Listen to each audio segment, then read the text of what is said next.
Okay, Mr. Chairman. Pursuant to Governor Baker's March 12th, 2020 order suspending certain provisions of the open meeting law, General Law, Chapter 38, subsection 18, this meeting of the Dudley Board of Selectmen will be conducted in total or in part via remote participation. Specific information and the general guidelines for remote participation by members of the public and/or parties with a right and/or requirement to attend this meeting can be found at the town's website at dudleyma.gov. For this meeting, members of the public who wish to watch the meeting may do so in the following manner: by YouTube and/or pasted link at www.dudleyma.gov. Please join me in standing for the Pledge of Allegiance. I pledge allegiance to the flag of the United States of America and to the republic which it stands, one nation, under God, indivisible, with liberty and justice for all. Okay. First on the agenda is the consent agenda. We have the acceptance of minutes of 12/7/2020, accept but not release, executive session minutes of 12/7/2020, and also C, the Clorinda Wood Fund, request from the Board of Health for the Board of Selectmen to approve the use of the Clorinda Wood Fund in the amount of $480 to pay Cheryl Wojnski, RN, for public nursing services provided during October 1st, 2020 to December 1st, 2020. So moved, Mr. Chairman. Consent agenda. Second. We have a motion and a second. Any further discussion? Hearing none, roll call vote. John Marcy, aye. Stephen Sullivan, aye. Steve Johnson, aye. Harry Siganovich, aye. Unanimous. Next on the agenda, we have the Town Administrator's Report. Mr. Ruda. Thank you, Mr. Chairman. Substantial progress is being made toward delivering or facilitating the delivery of the COVID-19 vaccination to Dudley residents and business owners. As the board is aware, the Emergency Management Division of the Fire Department is supporting the Dudley Board of Health, who is serving in the lead role of securing and administering the vaccinations. As of this past Friday, there is now a form posted at dudleyma.gov. That's dudleyma.gov. That will allow residents and business owners to sign up to be notified when and where and how to get the vaccination, and when it's going to be available to the specific demographic. Caregivers, family members, and friends are able to assist those that may be having difficulty signing up and are able to go to dudleyma.gov and sign up on behalf of others. We're strongly encouraging all residents to sign up online for the vaccinations, either doing it by themselves or asking for a caregiver or a family member or a friend for assistance. And if that is not possible and a resident cannot get access to the internet or is having trouble finding someone to assist, we ask that they call 508-949-8036. 508-949-8036. This number has been specifically established and is dedicated only to assisting residents that need help signing up for the vaccination. It will be necessary to leave your name and number and expect a call back from the Board of Health assistant within 5 business days requesting assistance, and he or she will help you through the process. Again, we're encouraging all Dudley residents and business owners to first go to dudleyma.gov if possible, and if that doesn't work and you require assistance, please call 508-949-8036.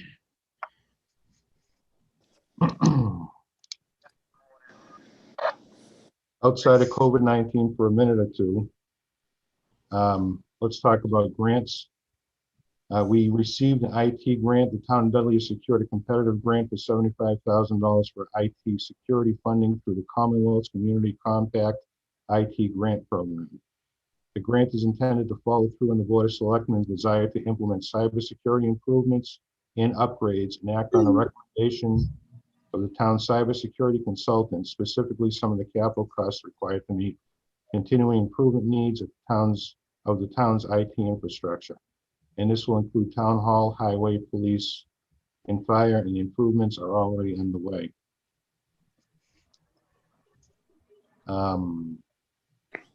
Tonight, we'll be hearing from our consultants, Jim Masick and Mike Kennedy and Andrew Lowe from CMRPC, who is serving as the town's consultants to implement the changes and improvements required under the Americans with Disabilities Act.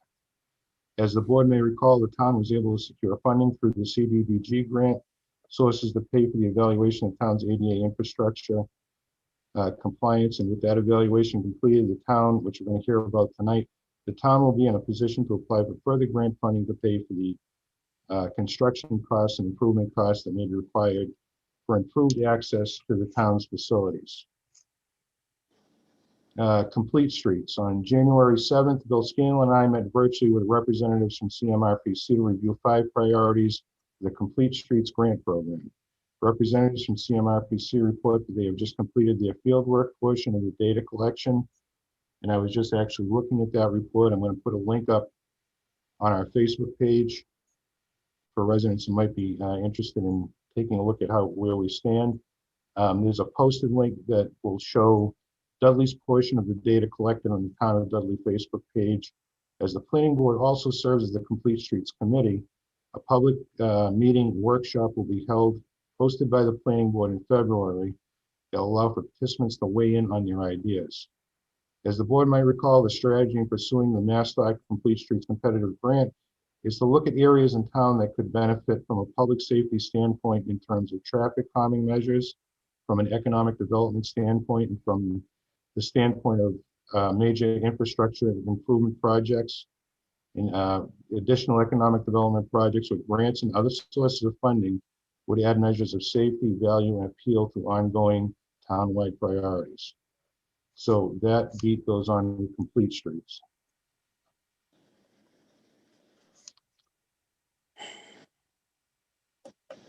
Collective bargaining agreements. There are 2 collective bargaining agreements that will expire on June 30th of 2021.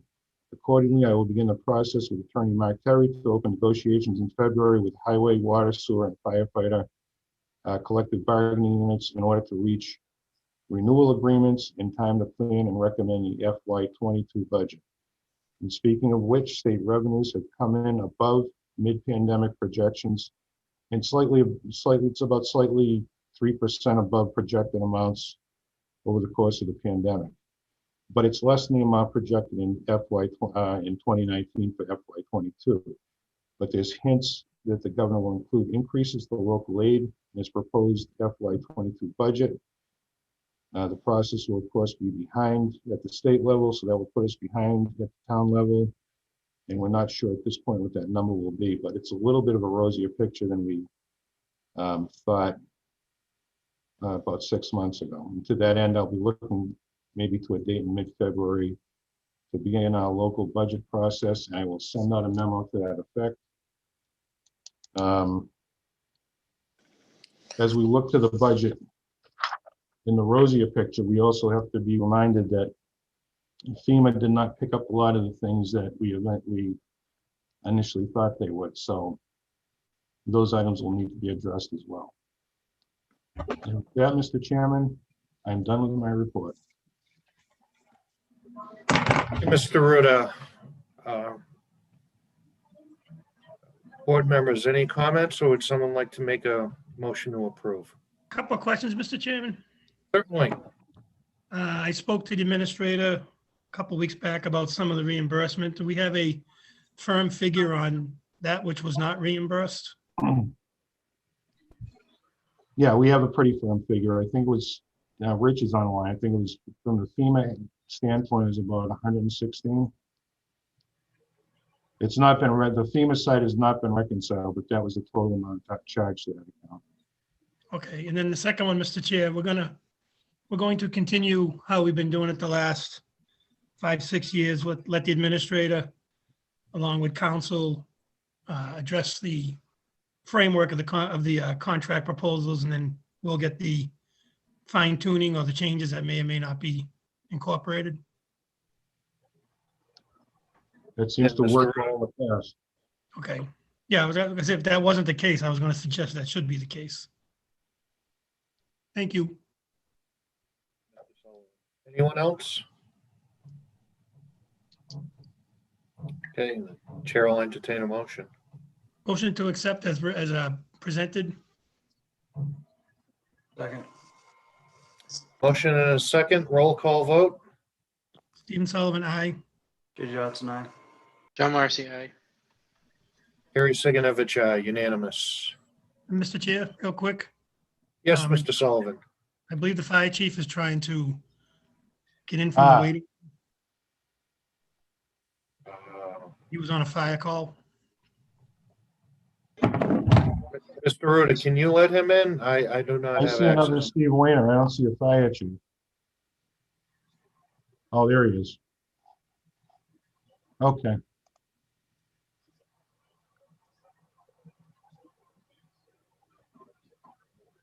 Thank you.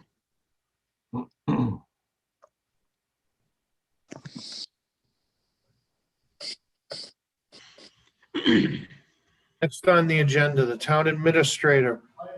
Board of Selectmen vote to authorize and delegate approval authority to the town administrator for the remainder of the calendar year 2021 to authorize charges to the Clorinda Wood Fund for necessary expenses related to the COVID-19 pandemic incurred on or after 12/23/20, including public health nursing services, vaccination expenses, Board of Health Assistance Services, and any other related expenses to the Clorinda Wood Fund, or take any other action relative thereto. Mr. Ruda. Mr. Just quick, Chairman. Mr. Chairman, just quickly, I'm going to excuse myself from this conversation and abstain from any vote. Thank you, Jay. Michelle, did you get that? Yeah, thank you. Excellent. Thank you. Mr. Ruda. Mr. Chairman, we expect some level of additional other sources of funding beyond the Clorinda Wood Foundation fund for the response, the town's response to the pandemic, including the vaccinations, the clinics, the staffing costs and needs, and so forth. I've complained in the past, you don't need to hear me do it again. The CARE Act ran out on 12/30 essentially. And now we're responding with vaccination clinics. So we're going to need to have a stopgap until we identify an additional source of funding. So that's why I'm asking for permission to continue to pay our Board of Health assistants, our public health nurse, and any incidental costs in order to get the community vaccinated.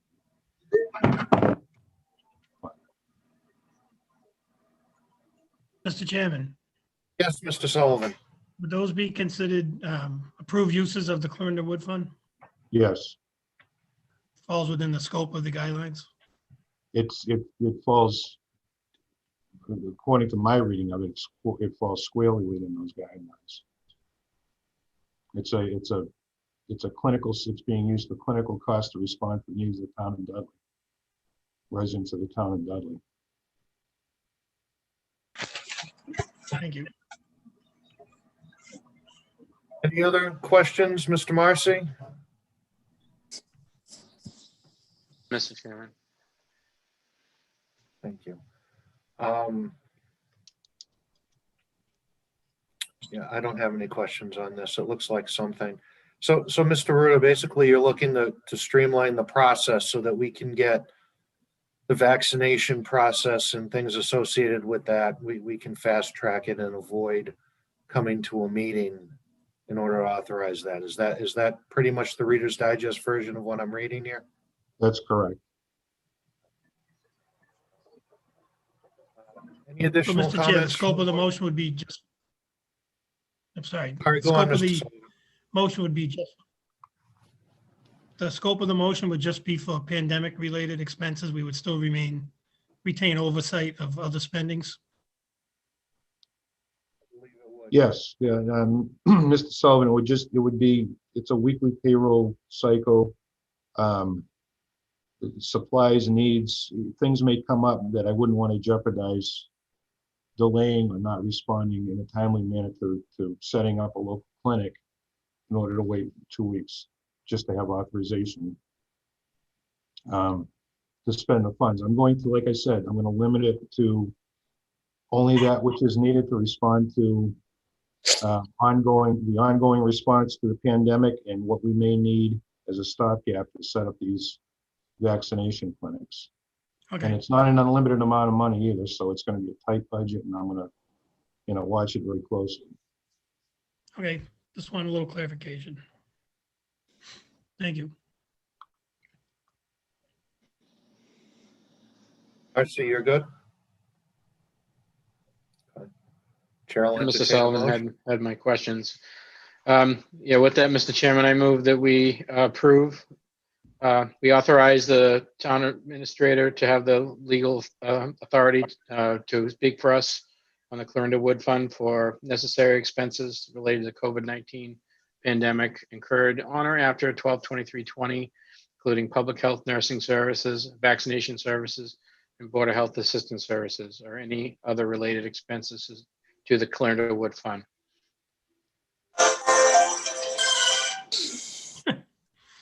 Thanks for the entertainment, George. I'll second that. That's your, Motion and a second. Roll call vote. John Marcy, aye. Stephen Sullivan, aye. Mary Siganovich, aye. So that would be 3 yes, 1 abstain.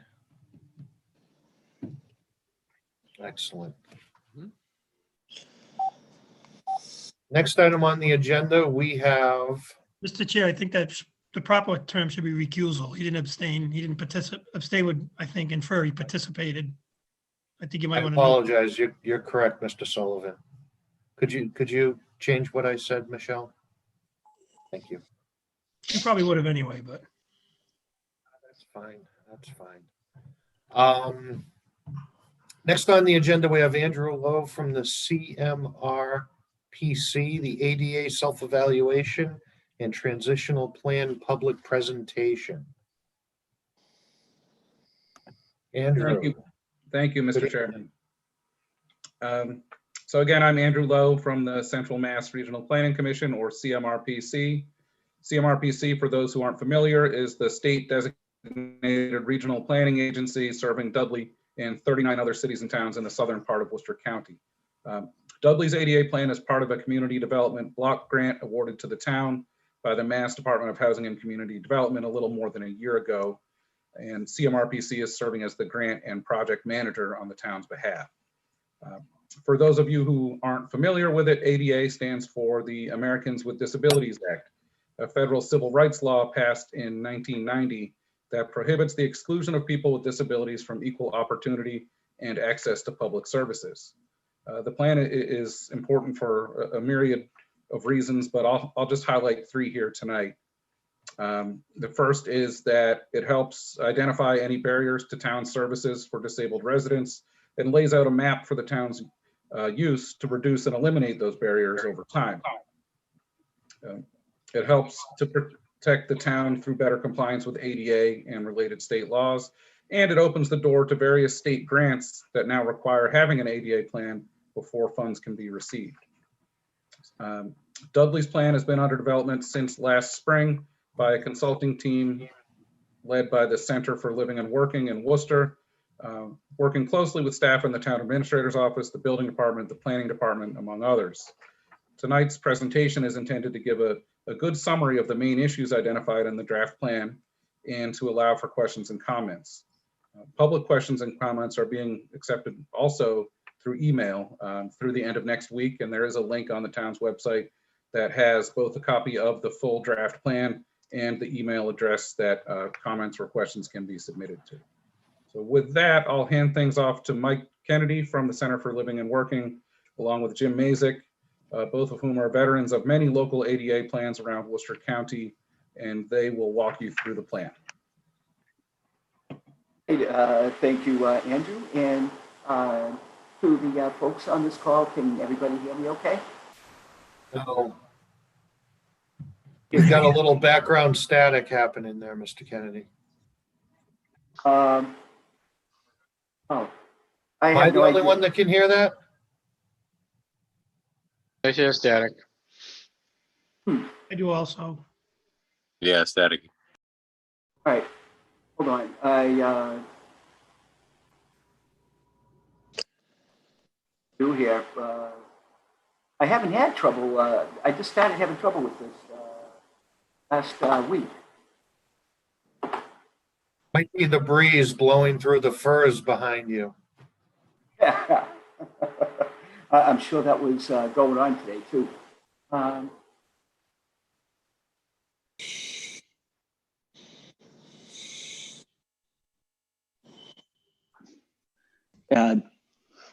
Not knowing what I'm doing, is that any better? Yes. That's Oh, much it is. Great, you're no longer in the snare drum. You're great. excellent, Oh, Mike. okay. Good. Wow. That was total luck because again, I'm not tech savvy. I have no idea what I'm doing.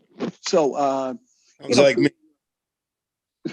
so through the chair, I would just like to, on behalf of Center for Living and Working, in partnership with Jim Mazik and through CMRPC, to thank the town of Dudley for choosing us to, conduct your ADA plan and give us this opportunity to, help make your town, more accessible and more welcoming for citizens and visitors with disabilities. I also want to thank the numerous staff, throughout the time Jim and I were out in the field conducting surveys, whether it was to give us the 10-cent tour of the properties we were surveying, and opening some of the places that were typically locked, so we could ensure that when they are open, that they are accessible for people with disabilities. And because the town of Dudley is in Center for Living and Working, or CLW service area,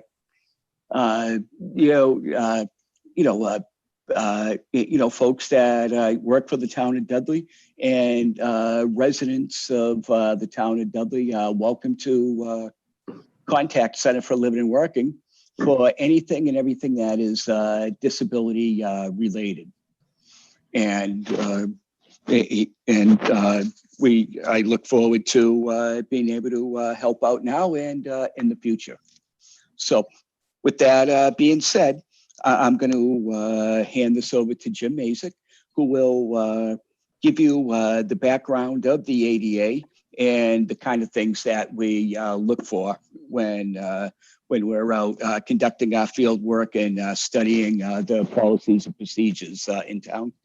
Then you'll be back to me to go over the self-evaluation.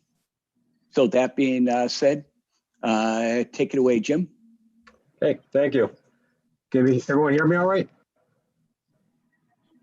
Yes. Yes? Okay, great. So Andrew stole some of my thunder a little bit on the background on ADA. So jump to really some of the other issues on ADA. So there are 5 titles under the Americans with Disabilities Act. Local jurisdictions such as yourselves are bound by 2. Title 1, which is employment, equal employment opportunity, and Title 2, which deals with state and local governments and program accessibility, and that's access to programs and services. And that is what requires the preparation of a self-evaluation and transition plan. You are to evaluate your programs, policies, procedures, and then address any deficiencies, but also look at your buildings and your recreational areas and identify what is not accessible and then how to address those. So the current standards under the ADA, they're 2010 standards. They went in effect in 2012.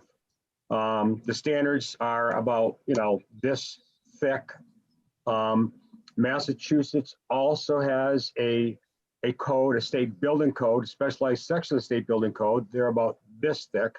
The difference is, which is 521 CMR, is triggered only by construction. ADA civil rights, different. Construction is 521 CMR.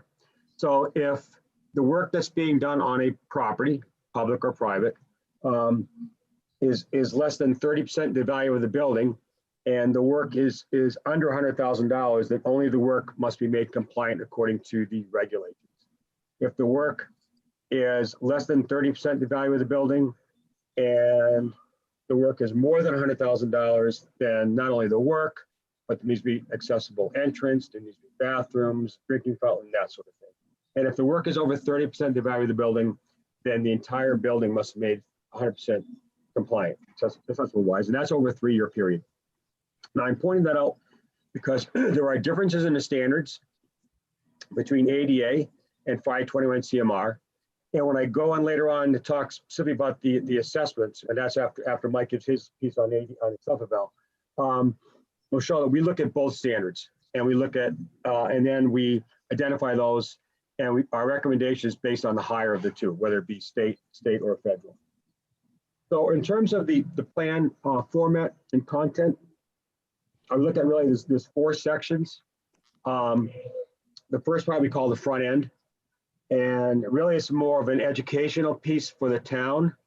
And I would like to, we're constantly updating it, putting in more information as things become new or revised. We like to look at it as a resource for you on anything related to accessibility issues. So the first part, we have a section on the ADA, what it is, in much more detail than we just talked about tonight. We provide a brief summary of other federal accessibility regulations. We have a section on safe harbor. So again, if something was constructed a certain period, you're bound by those regulations. We talk about that, but also we do our assessment. We base it on the current standards in effect right now. We have a section on historic properties exceptions, because there are those, and they may apply in some cases. So more recently, as you know, there are municipalities, private entities, are putting in EV charging stations. Those weren't around back when the ADA standards of 521 CMR were put into effect. So there is guidance on that issued by the state and also by the feds, and we include that in your document, so that if any of these are constructed, then you know what not the standards, what the guidance is and how those should be constructed. It's basically reach, range, level surfaces, and that sort of thing, approaches, and that. Emergency preparedness is becoming much more of an issue. I mean, most municipalities are putting together now emergency preparedness plans, hazard mitigation plans, but addressing persons with disabilities in those emergency preparedness plans. We have a section on that, probably 3 or 4 pages. So when you are getting to do your plan, you should look at that and incorporate some of that guidance, some of those recommendations. We also have a section on ADA service animals. Recent ruling came down on that from the airlines, where we go into detail on that and actually clarify this and what the difference and the requirements on an ADA service animal versus an emotional support animal. So if that comes up in a question in the municipality from the public sector side, we have information on that. One thing that Mike and I see quite a bit, so we decided to put a separate section in the front end part, is accessible portable toilets. Accessible portable toilets are not always ADA compliant toilets. Most of the ones we see are not. So we put that in there, so if when you go put out to bid to get your portable toilets for your fields and whatnot, come springtime, that the vendors need to be aware that it needs to be ADA compliant. And typically we find out that the setbacks aren't compliant, the grab bars are too high or too low, the location of the toilet paper dispenser, there's not enough clearance from the front of the water closet to the entrance of the door. So we have the information in there, what you should be looking at. We also have a section on tolerances and thresholds. So depending upon what the heights are, there's allowances for some variation. So when we do our assessments, we consider that. However, there are no allowances in certain areas, such as if it applies to slopes. So if your accessible route of travel is more than 5%, it's no longer an accessible route. It's considered a ramp, and you need railings, paired railings on the side. A ramp cannot exceed 8.3%, and a parking space level landing is 2%. So there's no threat that you can't go, well, if it's 8.5%, it's okay. No, it's 8.3% is the max, or 2% is the max. Same thing with ranges. So your grab bars have a range for water closets of 33 inches to 36 inches above finished floor. That is your tolerance. Railings 34 to 38. So if your grab bar is 32 and 3/4 inches, it's too low. It's got to be raised a 1/4 inch because that's your tolerance. And the same thing with toilet seats. There's a range for toilet seats. So if you're not in that range, then you're not compliant. The second part of the plan, so there's 4 parts, is a self-evaluation. There's 8 areas that we look at, and Mike's going to go into that next. The third part is the transition plan itself, the building assessments and the recreation facility assessments and streets and sidewalks assessments. And then the appendices. The appendices we include depending upon what you have or don't have, but typically we provide a sample of public notification, a sample grievance procedure, a reasonable accommodation policy, and also a form that would be filed to address reasonable accommodation. And in recent plans, we've also looked at providing what funding sources are available to you to address some of these issues. And also the last appendix is on a prioritization of projects, where we look at some certain factors, and I'll get into that a little bit later on, and in terms of what we would consider to be maybe focusing on some of your issues or concerns. So that's kind of a general overview of the plan format and content. So I'll turn it over to Mike, and he can go over more detail on the self-evaluation piece. All right, great. Thanks, Jim. And Mike, if I need to go to a different slide, or I'm kind of winging it here. I got the oh, okay. screen, but okay. I also have the flyer, the plan. Yeah, the plan. You want the plan? Yeah. Okay. Yeah, assuming we're looking at the same thing, I'm looking at and made some highlights for the presentation, starting on page 25. And it's ADA self-evaluation.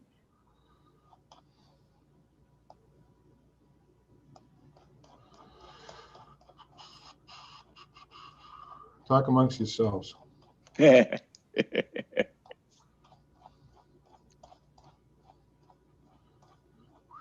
Okay. And there's the porta potties. Okay. Yep. Here we go. So can you go back 1 second? So Yeah. one of the things, and just to point out, gentlemen, see the handles. A lot of things we find is so that handle to get in there, and you see also in this other area the distance required. You don't normally find that, but that handle, a lot of ones that Mike and I come across, that you can operate with a closed fist. That's very important. A lot of ones we see are not like that. They're very hard. It requires pinching and twisting of the wrist. So again, this is, there's information there. So when you put out the bid for your vendor, that this is good information to have. Yep, and I'll just add, I know in another recent municipality,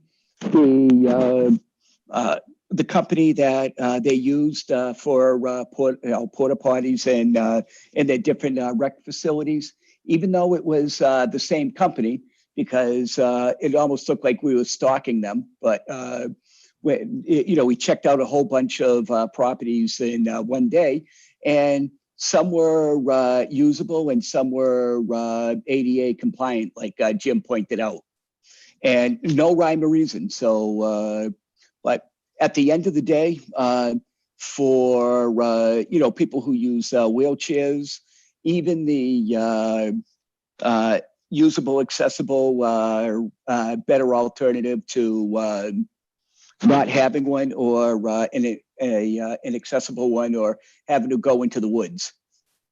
So, so that being said, I'm going to try to touch up as quickly as I can on the ADA self-evaluation, and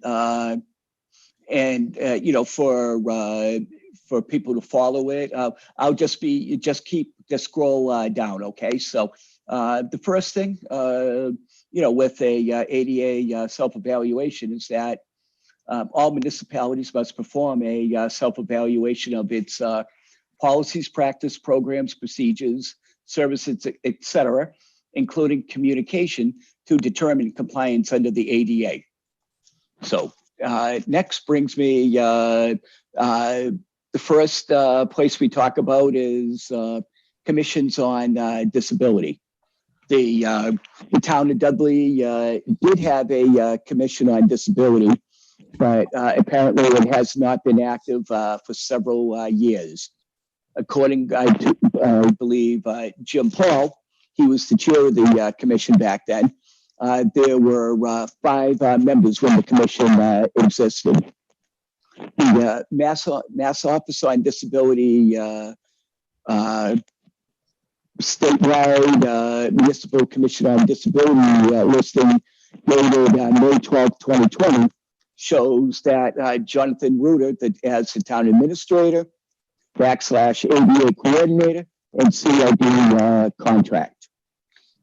It is recommended that the town reestablish, its commission on disability and appoint a minimum of 5 members to serve on this board. Once in place, the commission should actively post information about the commission, its meetings, and town disability-related policies on the town's website and the office and the municipal office building. Reestablishing this commission would this would be the perfect time to do it because they now will have a brand new ADA plan that they can use as their roadmap for upcoming things to do, ways to make Dudley more accessible. Next on the list is the ADA coordinator. And we already know that the Mass Office on Disability lists Jonathan Reuter as the ADA coordinator.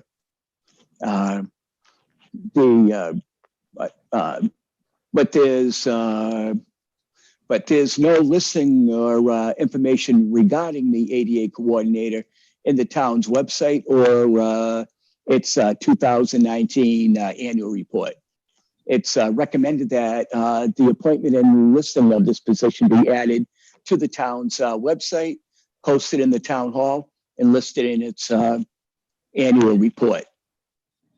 Next on the list, we're probably at 27 if you're trying to scroll down. Public notice. Title II of the ADA requires that public entities notify participants of its non-discrimination policies. Similarly, there should be a notification of non-discrimination policies relative to persons with disabilities and brochures and other materials provided to the public on the town's website. And all these notices should include the ADA coordinator's name and contact info. I believe I already said it, but the website does not have any of the non-discrimination policies, for residents or visitors with disabilities. So I'm assuming that there aren't any. Then in our findings, I go into some detail of what what we found. Even though there's no policies posted on, it seems that most of staff are willing to provide accommodations. All they have to do is ask. Next on the agenda, now we're on page 28, is the ADA grievance procedure. And the purpose of this is to encourage local resolution of complaints concerning employment, services, programs, and activities in the town of Dudley for people with disabilities. There does not appear it does not appear that the town of Dudley has adopted an ADA grievance procedure as required under the ADA. There's no mention of such policy on the town's website, nor is it posted everywhere in the town hall. I'll give Andrew credit for this. He was able to uncover a grievance procedure that was buried deep within a general public policy in a 2004 open space and recreation plan devised by the Handicap Disability Commission. The complaints, grievances, and requests for policy interpretation and clarification. Look through it. It has a ton of holes in it. We highly suggest that you we provide a sample ADA grievance procedure in our ADA plan. Mike, your audio sounds a lot better when you look to the left. I don't know if you're hitting it with your chin or something, but when you look to the left, you sound crystal clear when you look to the right. Oh, okay.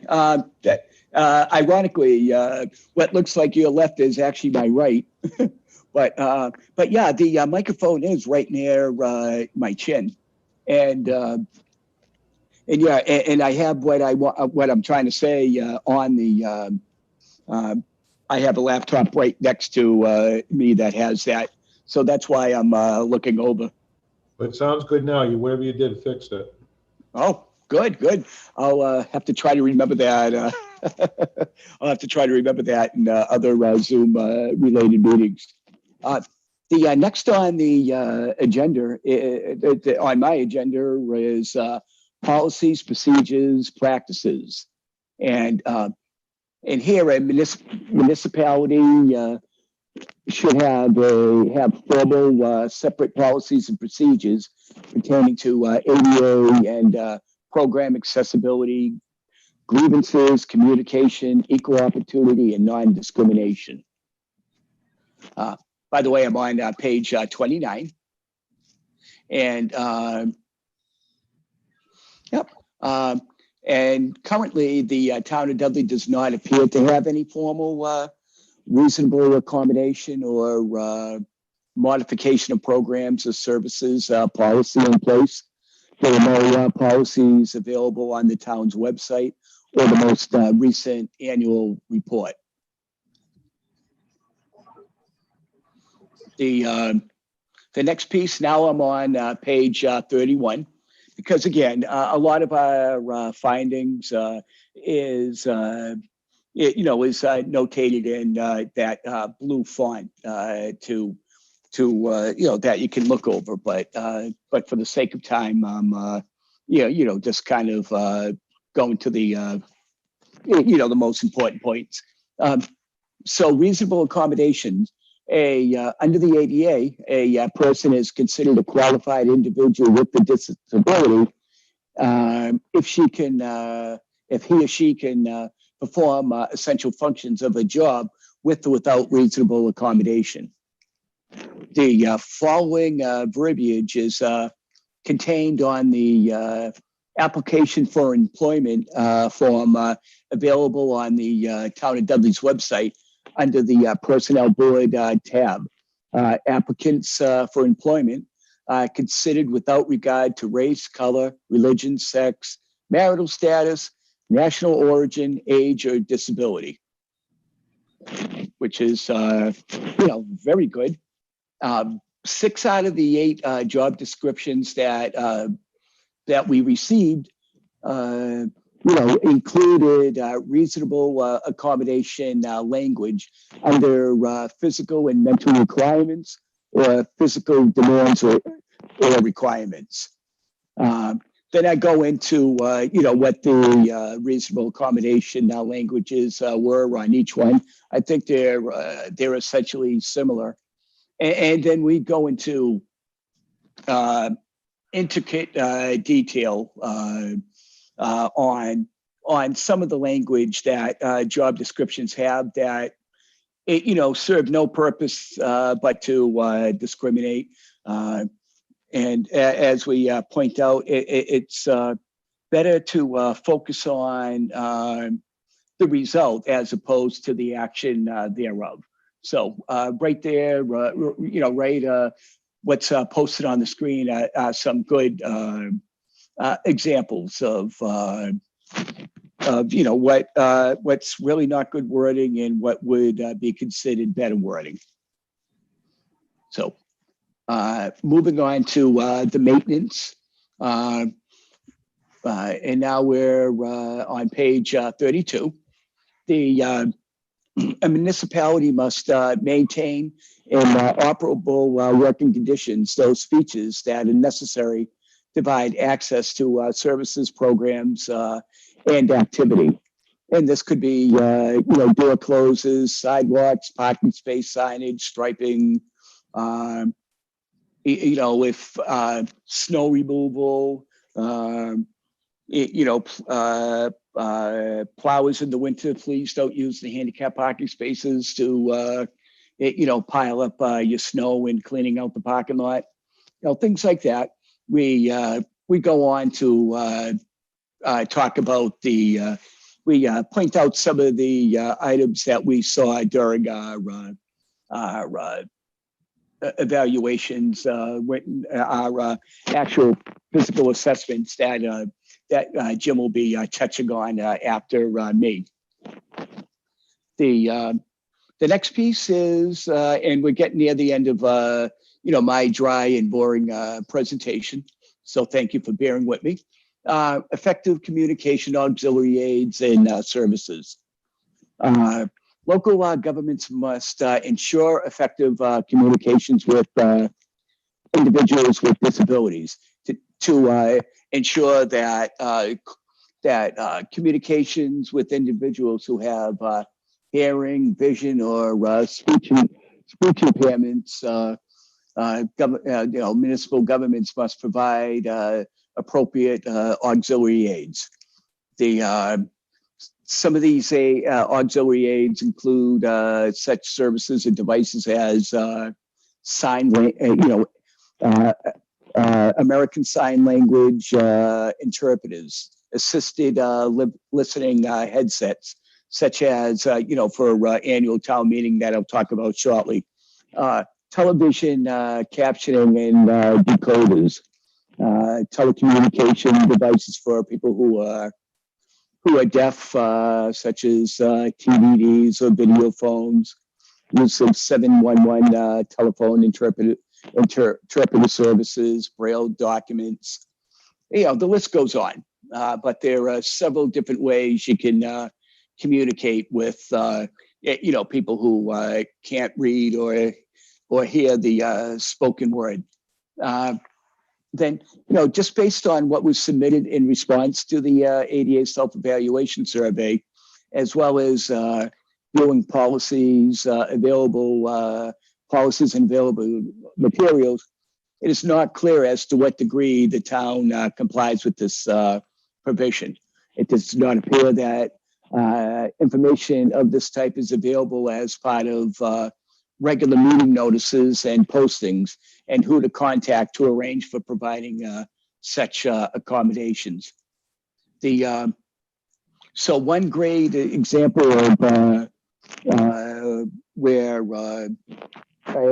auxiliary aid should be made available is at your annual town meeting. After doing some thorough investigation of Dudley's website, and maybe actually talking to staff throughout our surveys, evidently they take place at the Shepherd Hill Regional High School, and just looking at the school's website, and there's no indication that assistive listening systems are available there. So maybe there are, but it did not appear as though there is. So we recommend that Dudley add the following to all meeting agendas. If you need auxiliary aids or services for effective communication, such as sign language interpreters, an assisted listening device, or print material in digital format, or reasonable modification in program services activities, contact the ADA coordinator as soon as possible. And then pick the number of days to allow time to actually provide that accommodation. And just for and just so you know, Center for Living and Working has a deaf and hard of hearing department that has access to service providers and products that can be used for people who are hard of hearing and need assistive listening systems. We just provided some similar information for the town of Lancaster, not a very short while ago, because Jim and I actually worked in their town. So next is website accessibility. I am now on page 35 for people watching the scrolling. Title II of the ADA Act requires that municipal governments ensure that when viewed in their entirety, the programs, services, and activities offered are equally available to people with disabilities.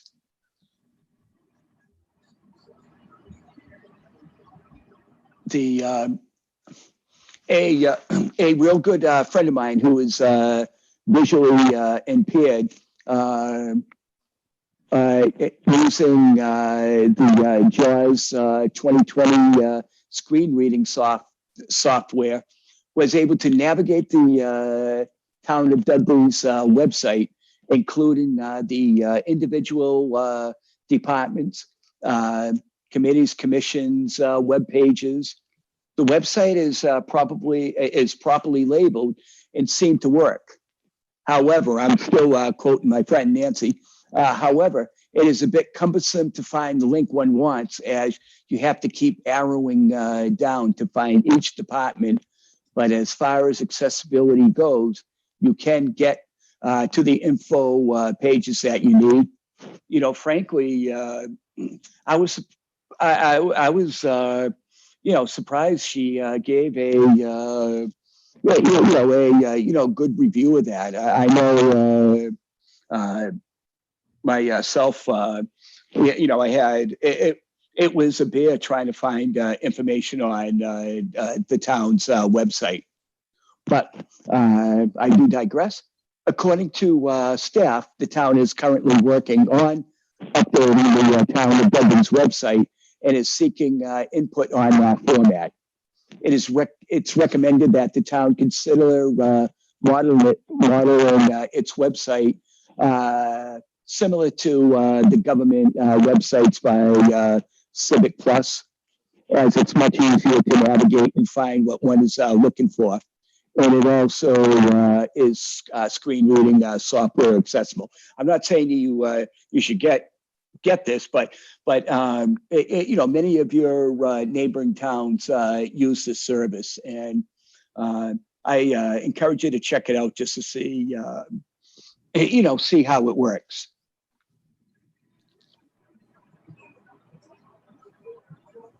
The next piece, only two more pieces left. The emergency preparedness, evacuation plans, and emergency shelters.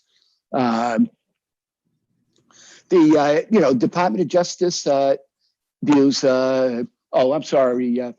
Page 38 views emergency preparedness plans as key components of the municipality's responsibility to accessibility compliance.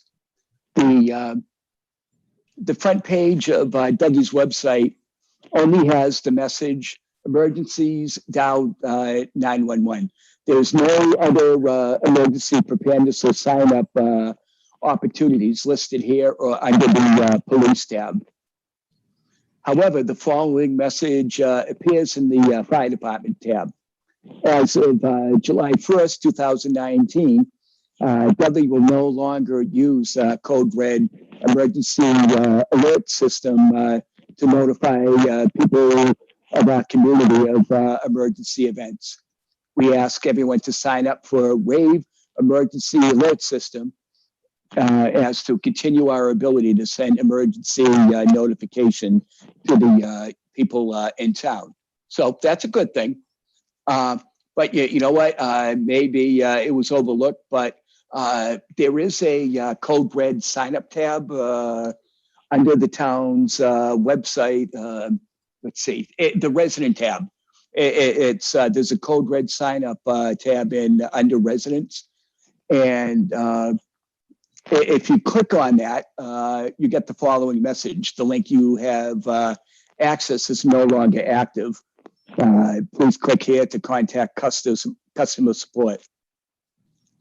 So it is suggested that rather than having that message, why not just replace it with the message to redirect them to the fire department tab where they can sign up for the RAVE emergency alert system.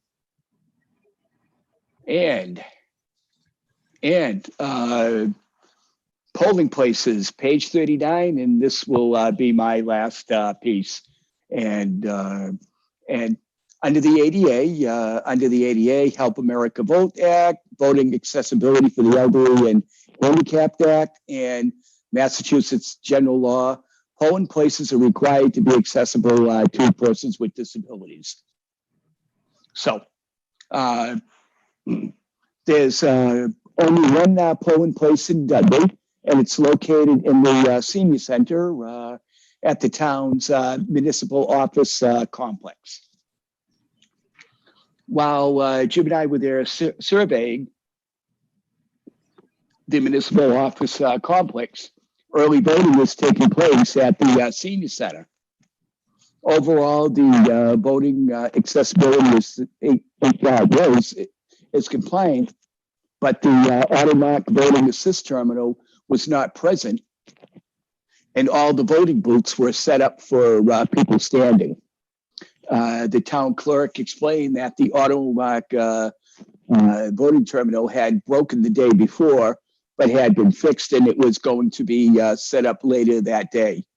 In addition, the clerk indicated that they would be lowering one of the voting booths to accommodate people sitting or who use wheelchairs. And the town of Dudley needs to ensure that voting is accessible to all, and that the automatic voting assist terminal is available and fully functional the entire time that the voting takes place. In addition, the automatic voting assist terminal must be positioned so that the screen on it is not visible to the voting public to ensure voting privacy.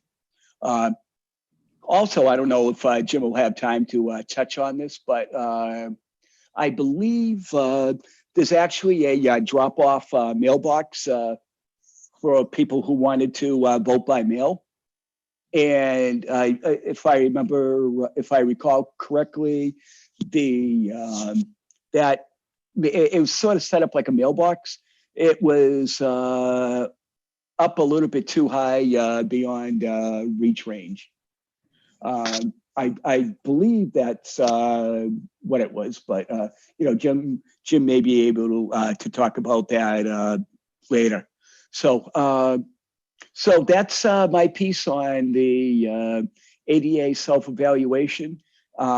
Thank you for bearing with me, because I know it's not nearly as exciting as like what Jim gets to report on next. So Jim, you're on. All right, thank you. Jonathan, if you go to go to page 63.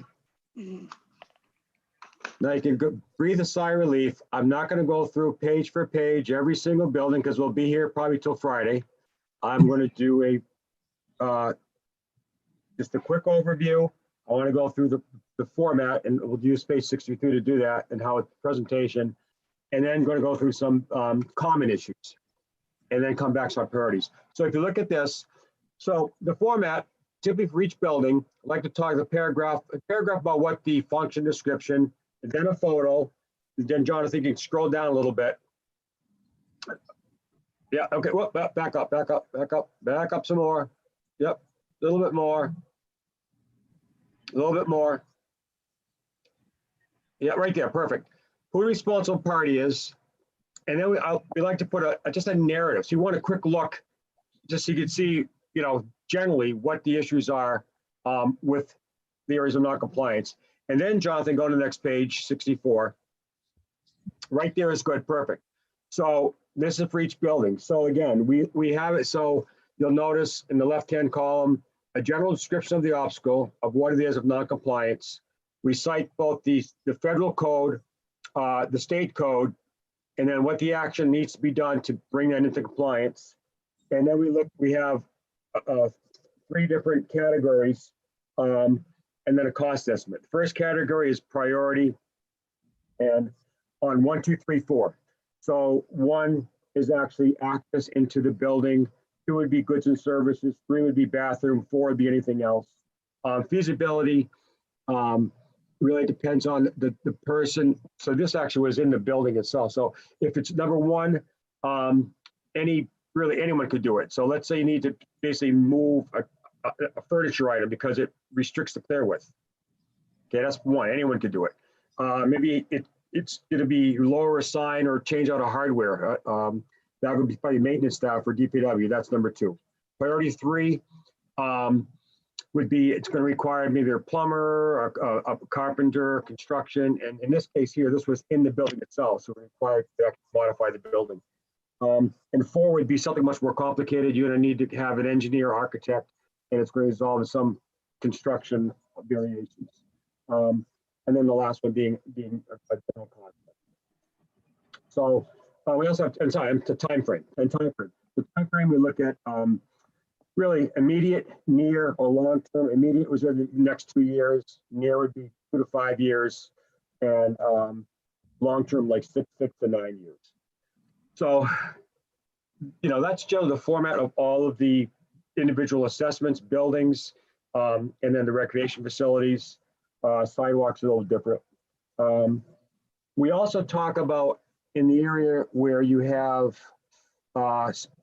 specific circumstances on the personnel, which would limit either public access or really dictate how those facilities or portions of facilities are used.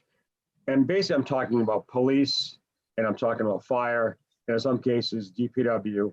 In some cases, those folks must meet very specific conditions of employment relative to meet physical standards to do their job. So we identify in areas where those apply, where basically, unless a reasonable accommodation were to be required or a change in operation. So let's say, for example, you would go from all your dispatch personnel, which would be either police or fire, if that were the case. Now you went to civilian, you may now need to make something, maybe if the locker rooms were meant to be for your police or your fire only personnel, well, now if dispatch uses that in the civilian, you need to make the accommodations to those bathrooms so that your civilian personnel who could barely be in a wheelchair could use those facilities. So we talk about that under those circumstances. So Mike has a presentation in a town further north, I think it was last week or the week before. And we had met before with the administrator, and we're going through our findings before we met the Board of Select. And it's like, he goes, is there anything positive that you can tell us? Is there any good news here? So I'm going to start off. Yes, there were some positive things. I mean, basically, you got some facilities, your municipal complex, municipal office building police senior center, yeah, there are issues. There's clearly are some things, no heavy lifting, no big ticket items. Really, and Mike think would agree, really in pretty decent shape compared to a lot of facilities we've been in. There are issues, and you can see them in the report, but nothing major. Same with fire, and there are issues there, but again, nothing major, which is no big ticket items. So you've got two of your larger facilities that are in really pretty good shape. So common issues in general. So, and this is throughout all the facilities that we looked at. Parking. Some cases there were no designated accessible parking spaces. In many cases, so a parking space must be considered level. What is level? Level is 2% or under, and that's your cross slope and your running slope.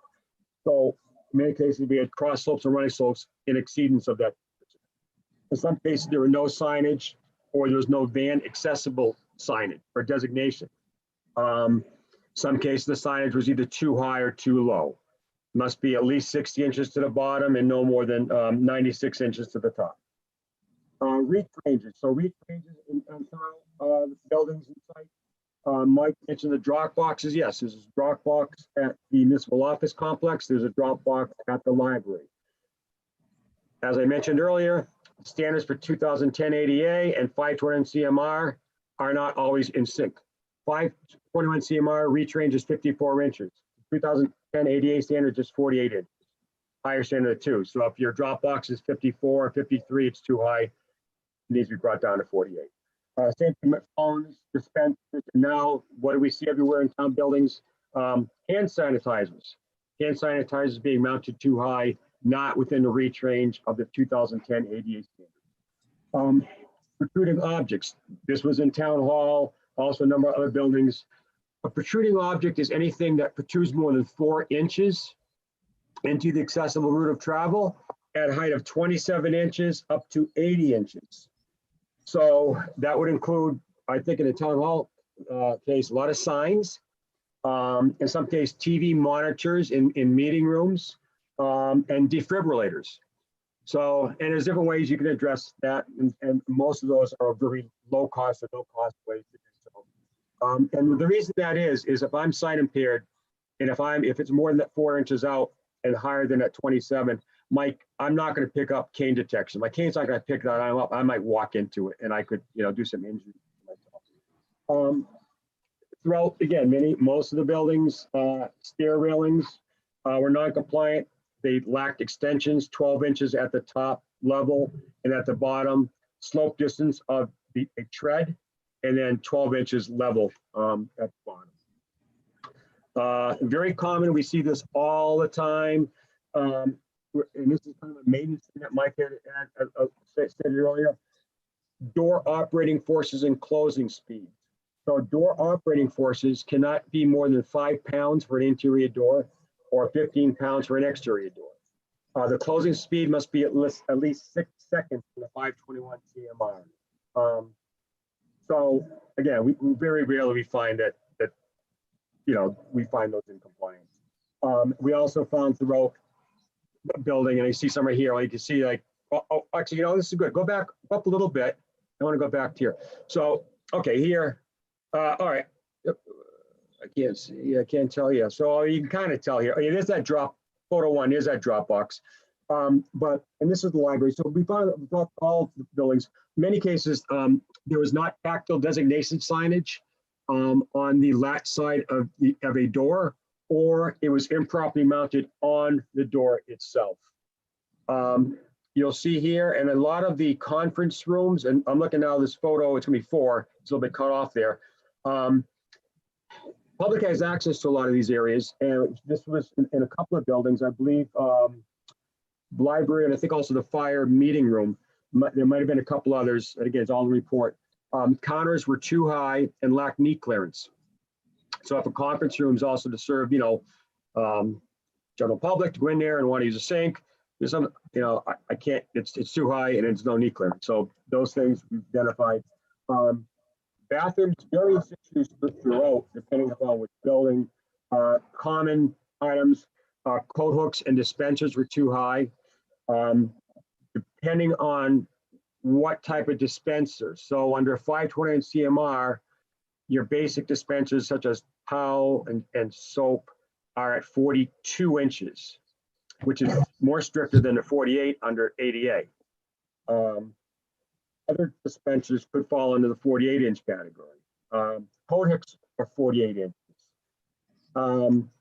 We also found that in many cases, the sink piping, the piping below a sink was not wrapped garter insulated, in which it needs to be under both 521 and ADA.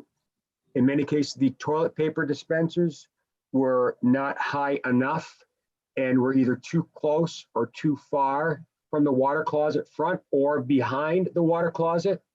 A toilet paper dispenser must be at least 24 inches above finished floor and 7 to 9 inches in front of the water closet, so it's easy to reach if you're, using the facility.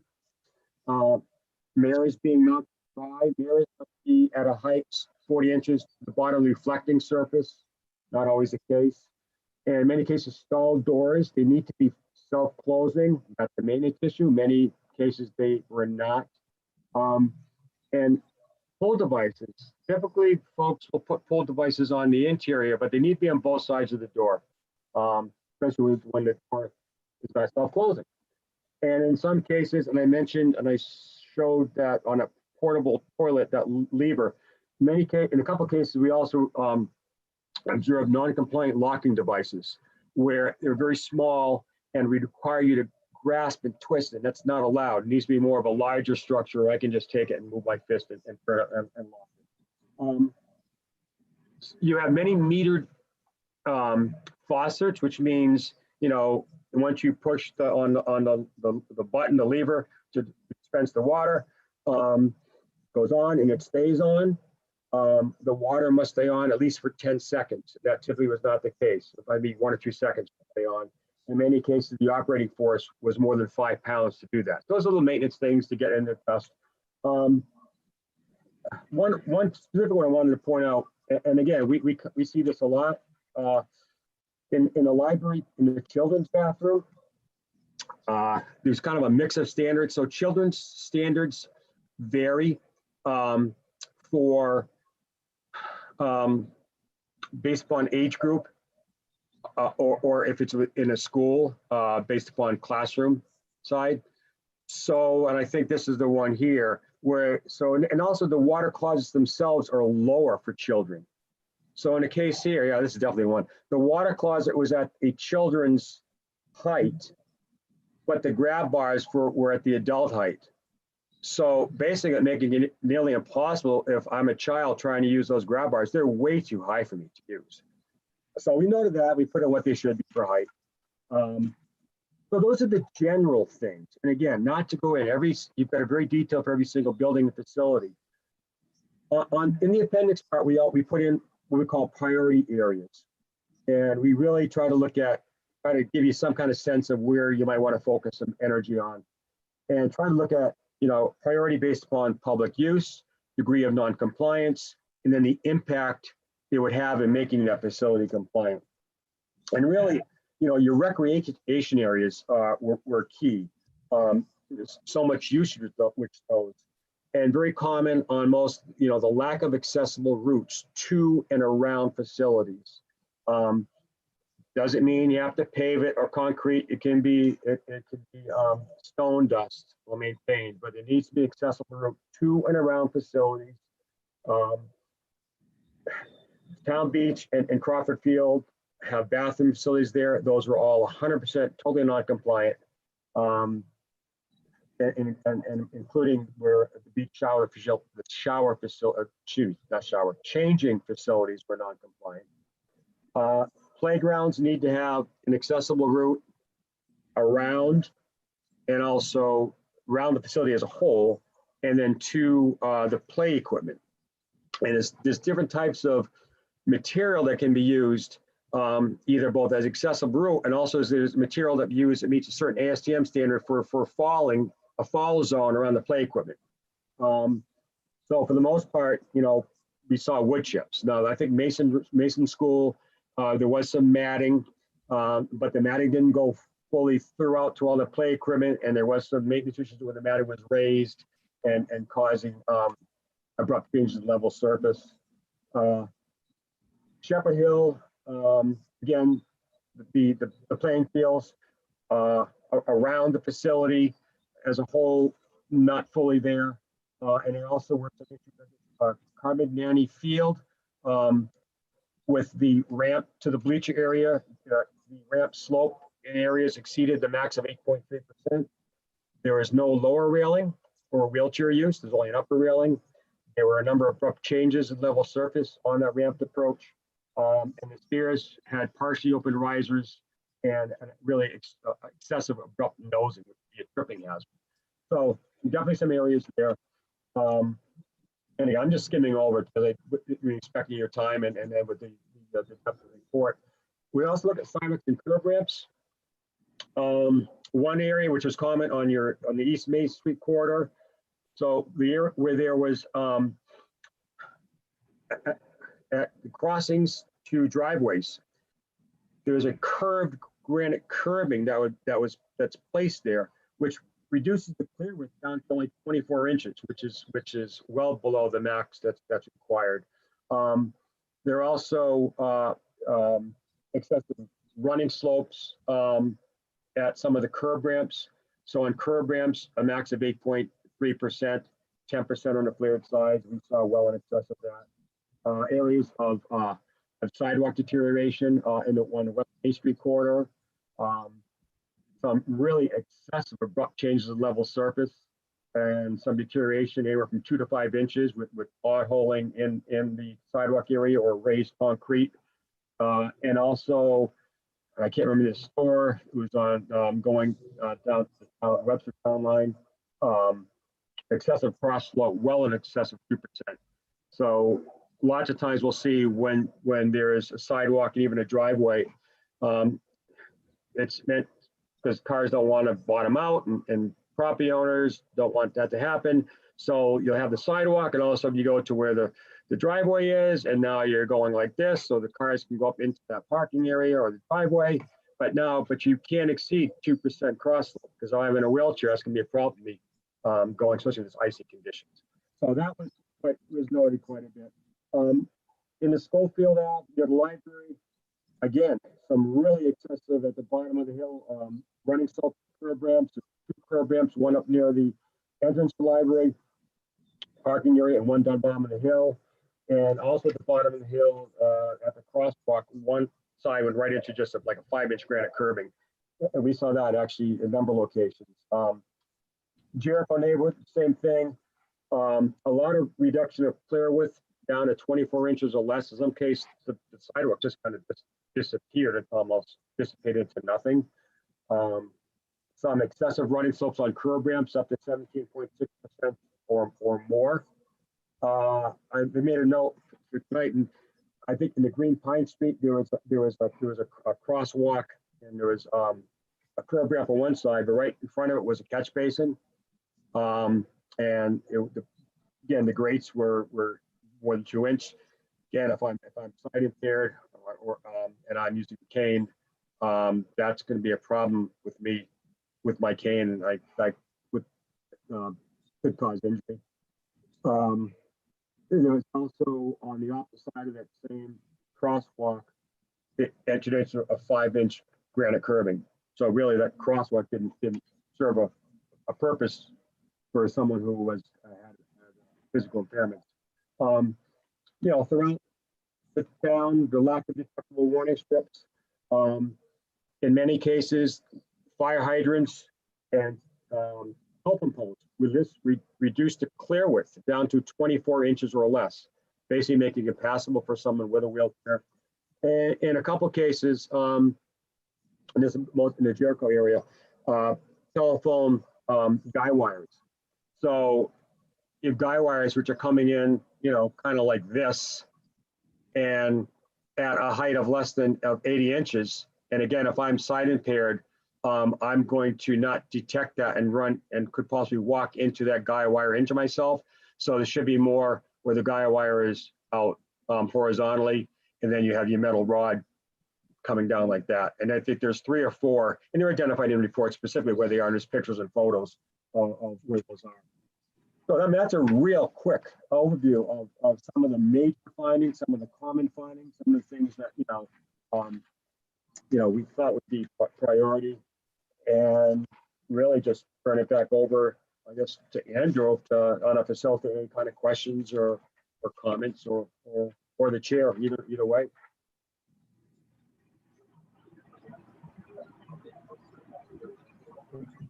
Thank you, Jim. Thank you, Mike. I think at this point, we'd be happy to take any questions or comments from the board or other folks who have questions.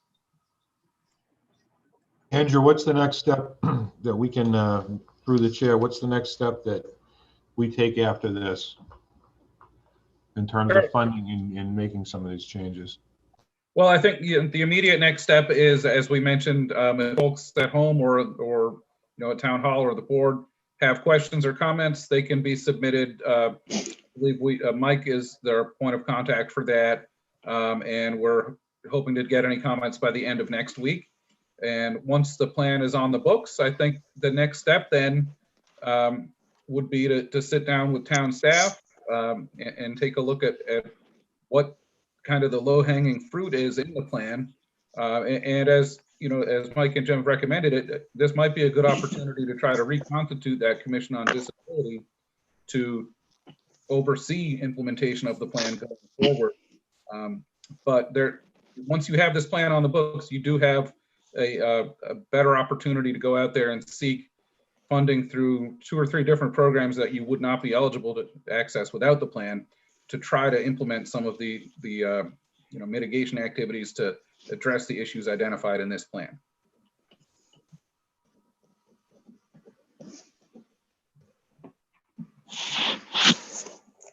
Anyone else have any questions or comments? Excellent. Not at this time, Mr. Chairman. That was really, really good, really eye-opening as well. Thank you for all your hard work. Too. Oh, thank you.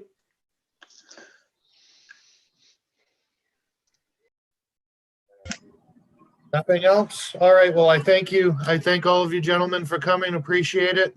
Thank you much. All right, take care, everybody. Next on the agenda, we have the fire chief, Board of Selectmen vote to adjust ambulance fee structure. Mr. Kochanowski, how are you this evening? Good, how are you? I gotta try and Excellent. share my screen. Oh, I can't share my screen, John. Stand by.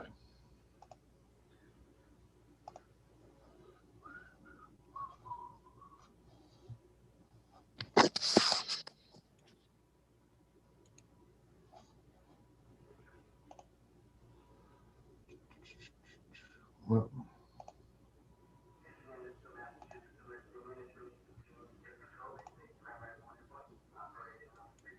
you should be good to go now. All right.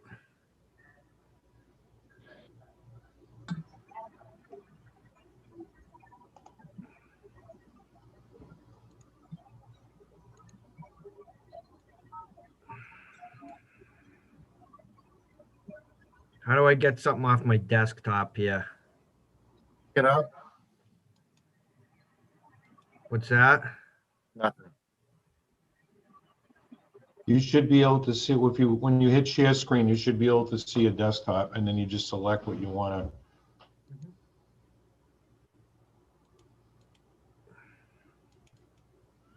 Yep, it's a picture of your lovely wife. Yes. Okay, so I prepared this after speaking with the billing company. The way the insurance companies are going and the way things are, they're not allowing for these incidental costs anymore, all the things you see in red. So they're making it difficult to bill for those things as a separate item. So as you see over on the left, the base rates and the mileage is the only thing they're really allowing to be collected right now, or that's the way things are moving. And this is our current fees. So what I'm proposing is everything in red will be eliminated. It'll go away, which I call incidentals. And over the last 4 years, on the bottom left is the average percentage of what I collected on incidentals, which was, the average was $30,254 for 5.25% of the billing. So what I'm proposing is a 5% increase, would increase to the numbers that I'm cursed over right now, would make those base rates, those numbers you see there, and that's the number value of the increase. And that would essentially replace all the incidentals and eliminate the incidentals. So it's really not an increase, it's just a structure change, but I just wanted to get your approval on it.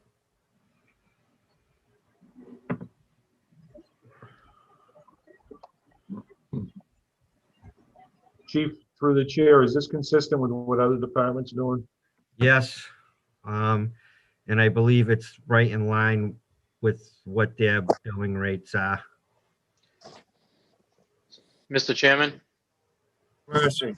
question for Fire Chief Dean. So this basically makes it simpler for billing, less room for error, and we're not like talking about a revenue shift at all. It's just No. different codes and simplified codes. Is that what Right. I'm reading? Yeah, if everything in red would be eliminated, John, and Okay. then the only thing that would remain would be ALS1, BLS, ALS2, and ground mileage, which is basically the way everybody's going. Probably some towns have done it before I've done it, but I kept the incidentals on there. But again, it's getting harder to bill for incidentals. The only low year was 2020 in incidentals, which you see is 3%, but that's an outlier year because of the COVID crisis. But again, if you look at the average, it's 5.25 of all those things in the red, and I'm asking for a 5% increase. So you're pretty much, the fees are staying the same. I'm just shifting it, Got it. making it more simple, like you said. Got it. No, thanks. And one more, Dean. So do we have to let anybody know, any of the providers or these companies? No, as long as you guys approve this, I submit it to my billing company and they take care of all that. That's what we pay them for. Got it. Perfect. Chairman. That's good. Thanks, Johnson. Dean. Yeah. So, through the chair, Chief, would it make sense to have a code for each of the major categories with the subset? So maybe it's like, all right, they're all going to sound silly, but AO 433 plus AO 396 and have it be a new code. I can't change. Those codes are, They're fixed. they're fixed codes. They're codes across the country. All right, so you don't get to make those codes. Gotcha. Thank you. Anyone else? Mr. Sullivan, you good? No, so just to piggyback on Jay, I appreciate the fire chief EMS response. So it's like the medication codes, right, chief? That, for example, the code for, Pretty Tylenol soon, honey. is the same code, right? So that's why you can't do, as Mr. Johnson suggested. I'm not sure that's how it works, but it's just, there's been a shift. Everybody's going to this simplified manner where there's only the 3 base rates and the ground mileage. All these other things that are in red are becoming a thing of the past. All right. Medication would fall under like IV drug therapy supplies. Most of our drugs would fall under that category. Right. So if somebody were to come back and question a bill, They could still see the whole thing. It wouldn't Right, matter. okay, You could yeah. still see it. On the bill, it could be, it's all laid out by exactly what was done. Okay, that's what I was. That's what I was. You got the IV, you got a monitor, you got this, you got that. That's all in the run report, and they can request that. Okay, that's what I was getting at. With the new fee structure, people would still have access to what made that fee what was billed. Yes. Okay, that's good. I'm good. No chat necessary.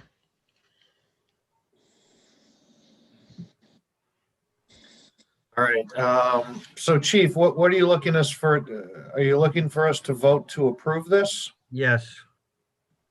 Then when you approve it, I'll tell the billing company to make the changes and we'll be all set. Mr. Chair, Yes, Mr. Sullivan. make a motion to accept as presented the new fee schedule put forward by the fire EMS chief. Second. Motion and a second. Roll call vote. Stephen Sullivan, aye. John Marcy, aye. Jay Johnson, aye. Harry Sigenovich, aye, unanimous. Thank you. You're very welcome. Good presentation, chief. Dean. Nice and to the Mr. Chair. point. Full. Mr. Chairman, can I just ask the chief to turn the hosting duties back over to me, please? Just How so do I do that? go to my picture and the 3 dots, make host. Wait. And we don't have to wait for you to do it. We can keep going, Mr. Chairman. We don't have to wait for him? Oh, Oh, you're the all host set, now. all set. You. Okay, board members' comments. Usually I defer and I go last and I let the rest of the board go, but today I'm going to do something different. I'd like to go first. There's something that's been bothering me. I get it. We're in the middle of COVID. Businesses are having a hard time.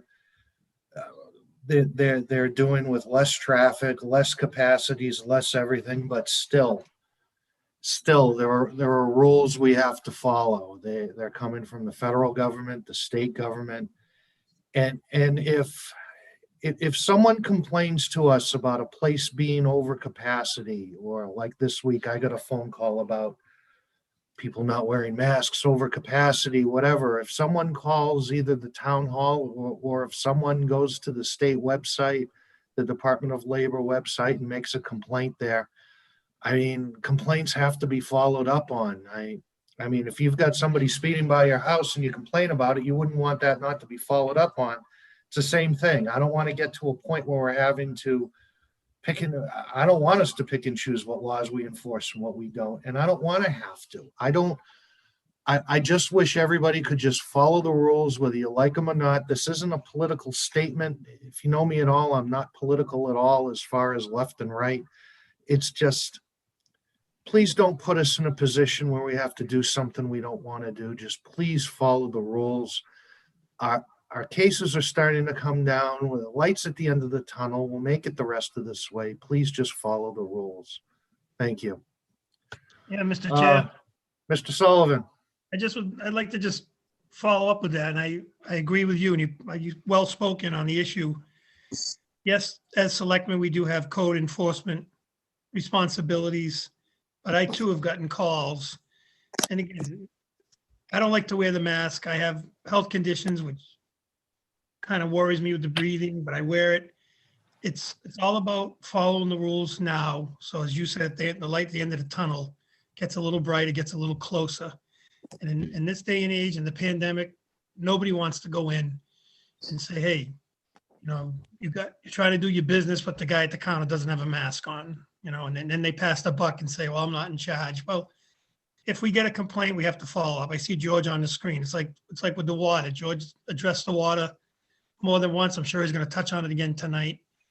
If people call about the water, George doesn't ignore them. So we can't pick and choose the battles we want to fight.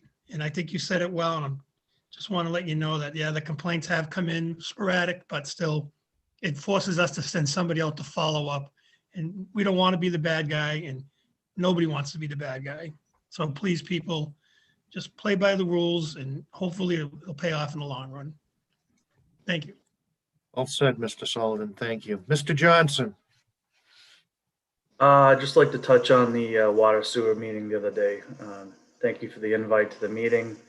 I thought the DEP presentation was very good, and in the summaries of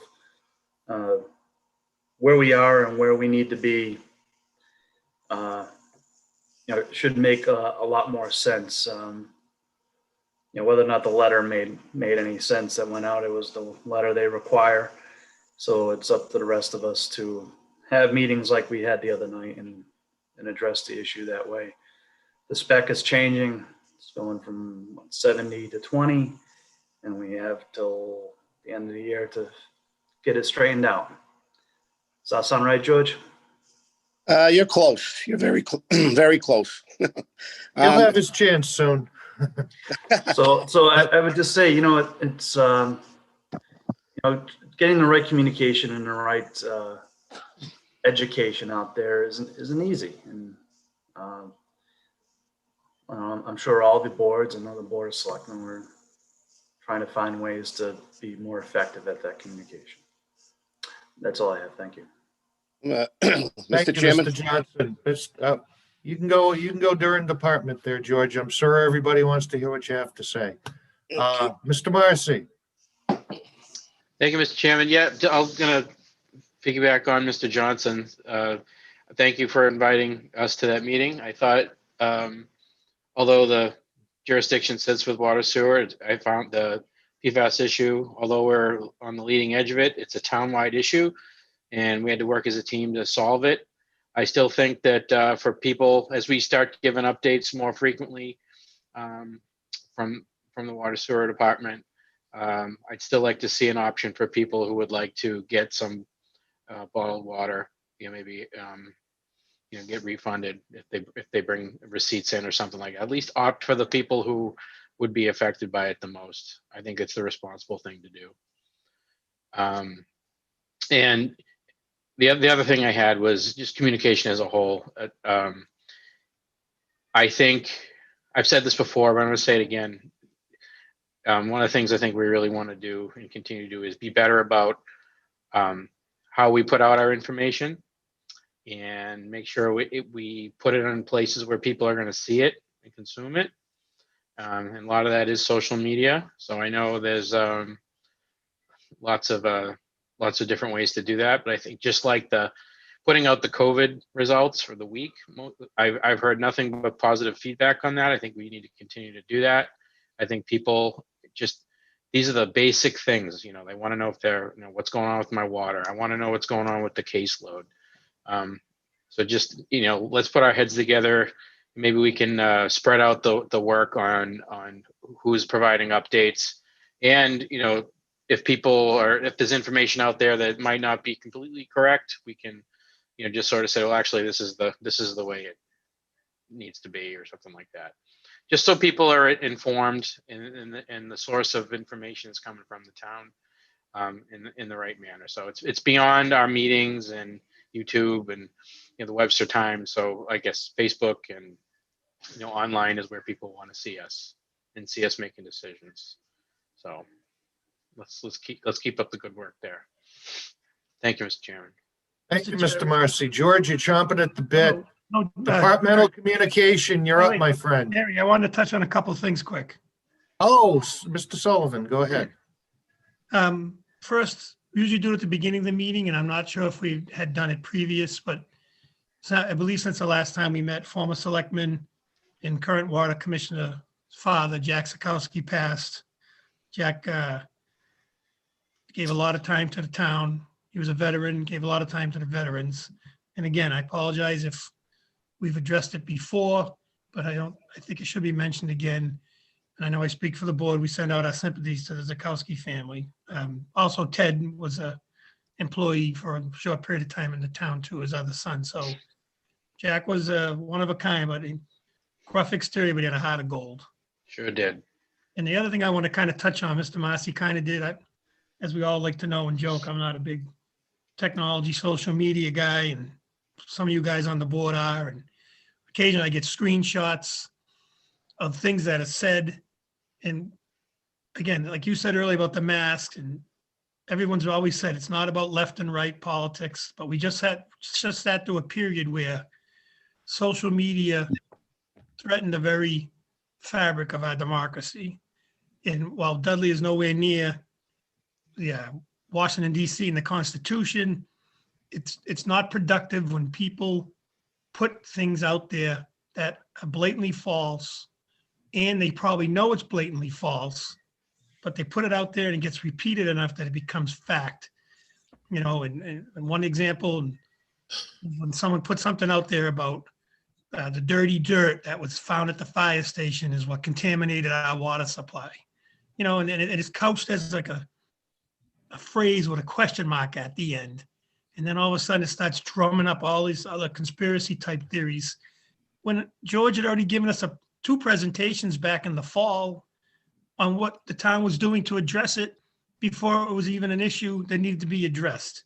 And a simple phone call to the water sewer department would have handled it, but that doesn't get the clicks, I guess, or the big show on Facebook. So I echo what Mr. Massey said. I take it one step further, encourage people to call. I had people call me about the water, and know what I said? Call the water sewer commissioners. George did a presentation. I don't remember all the technical aspects of it. Call them. I know we're the leaders of the town, and you know, the way our structure's set up, the water sewer is elected, we're elected. They do work cooperatively with the administrator, but they are the final say on the water sewer issues. But the people that like to stick the needle in our eyeballs and put stuff on Facebook, put stuff out there, like I said, they know it's not true and they're doing it just for the clickbaits. Get a hobby, get a better hobby. Donate some time to your town and come with good intentions. Don't donate your time for the town and write a sarcastic letter saying, for example, my handwriting experts who are 4, 5, and 7, you know, I mean, we're not doing this to get rich, and we're not doing it to have our name on a plaque someday. And it's just frustrating that people every step of the way think because they can get a chuckle or a laugh, it's just not right. You know, have a little common decency towards your fellow citizens, your fellow residents of the town, and let's just work together. You don't have to like me. You don't have to agree with everything I say, nor do I expect you to. But don't be afraid to go one-on-one. You know, call the selectman's office and say, hey, this is what I heard. Is it true? No. Oh, I got to talk to water sewer? Fine. I got to talk to Board of Health? Fine. Don't put something out there you know is not true to get a rise out of people. And I just kicked my soapbox over. I'm all done. Sure. That was good. Thank you, Mr. Sullivan. You're on a roll. Hey, do you think they quit when the Germans bombed Pearl Harbor? Lovely. You don't remember that? Let him go. He's on a roll. Come on, you guys. Animal House. Oh, we're aware. Trying to, yeah. Michelle Thank you. left. He laughs at everything because. Colin, did you get that reference? The Animal House?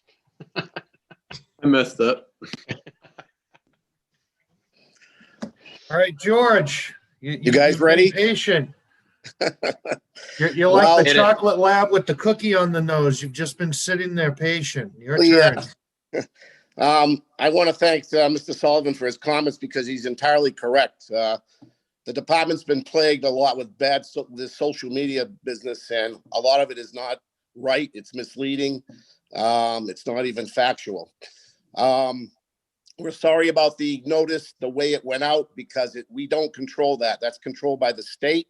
The state tells us when we can post something, what we have to post. They give us timeframes on testing, which takes quite a long time. And people say, oh, why didn't we get notified way back? Or why they tell us now? Why, you know, I'm talking months for testing. Testing for PFAS is about a 3-week ordeal per test. And it's probably going to cost our budget in a year's time about $50,000, $60,000 for the new types of testing now required. I'm just going to give a quick little synopsis of what the water department has done. A lot of it, I came to you, like Mr. Sullivan said, and explained we were kind of on the cuff of it. We were working with the DEP. As you know, 2 wells are being worked on. One is Station 3 and one is Station 1. The Station 3 well is a replacement well from one that collapsed back in 2014. And the wells at Station 3 are being rejuvenated from the old tubular wells from back in 2000. Station 1 is the one problem right now that we're coping with this PFAS. I just want to go a little bit before that to state that the DEP requires all municipal water suppliers who are putting in new wells or replacement wells, they must do PFAS testing because that was their mandate way back last year or even before, I believe. All municipal systems in the state, all states around will be doing PFAS testing coming up in the next few months, mostly in the October 2021 timeframe. That's when Dudley was scheduled to have their PFAS testing done. People are going to say, well, why are we worrying about it now? Well, we did a couple good things by doing it now. One is because these wells need to go online. We have to conform to the PFAS testing. We also took advantage of some free testing, which was provided by the DEP. The DEP wanted to do some random testing around the state to see what the situation was with these towns. I felt it was better to get a handle on it quick, get ourselves situated as to what our position stood on the PFAS. We did take numerous tests. We've completed about 6 tests down at Station 3.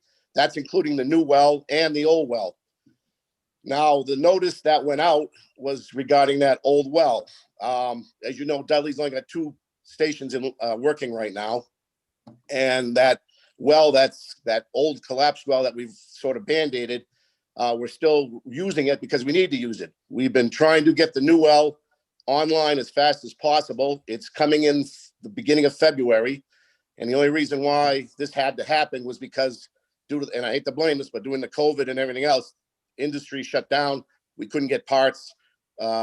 People come in and help put stuff together, weren't available. With help of a lot of my guys, I was able to at least get a lot of the work done outside to start making connections into the new replacement well at Station 3. Now, the PFAS level at Station 3 with the old well wasn't like some other towns in the 1,000 parts per trillion, and I'll say again per trillion. It was only a couple points off of it. 20, 21, one was a little bit up on the 30 range, somewhere in there. That kind of triggered it to have that notification go out. And I'll just say this quickly. We did a bunch of tests, but all the tests were very consistent in that general range for that particular well. The new well also tested.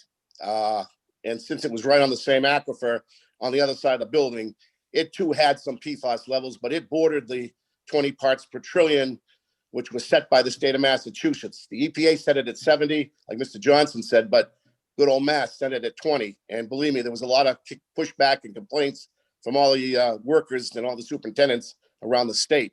That's microscopic. That's so low that even the labs are having, as I understand it, from talking to some of the lab people, are having a hard time getting accurate readings at such a low microscopic level.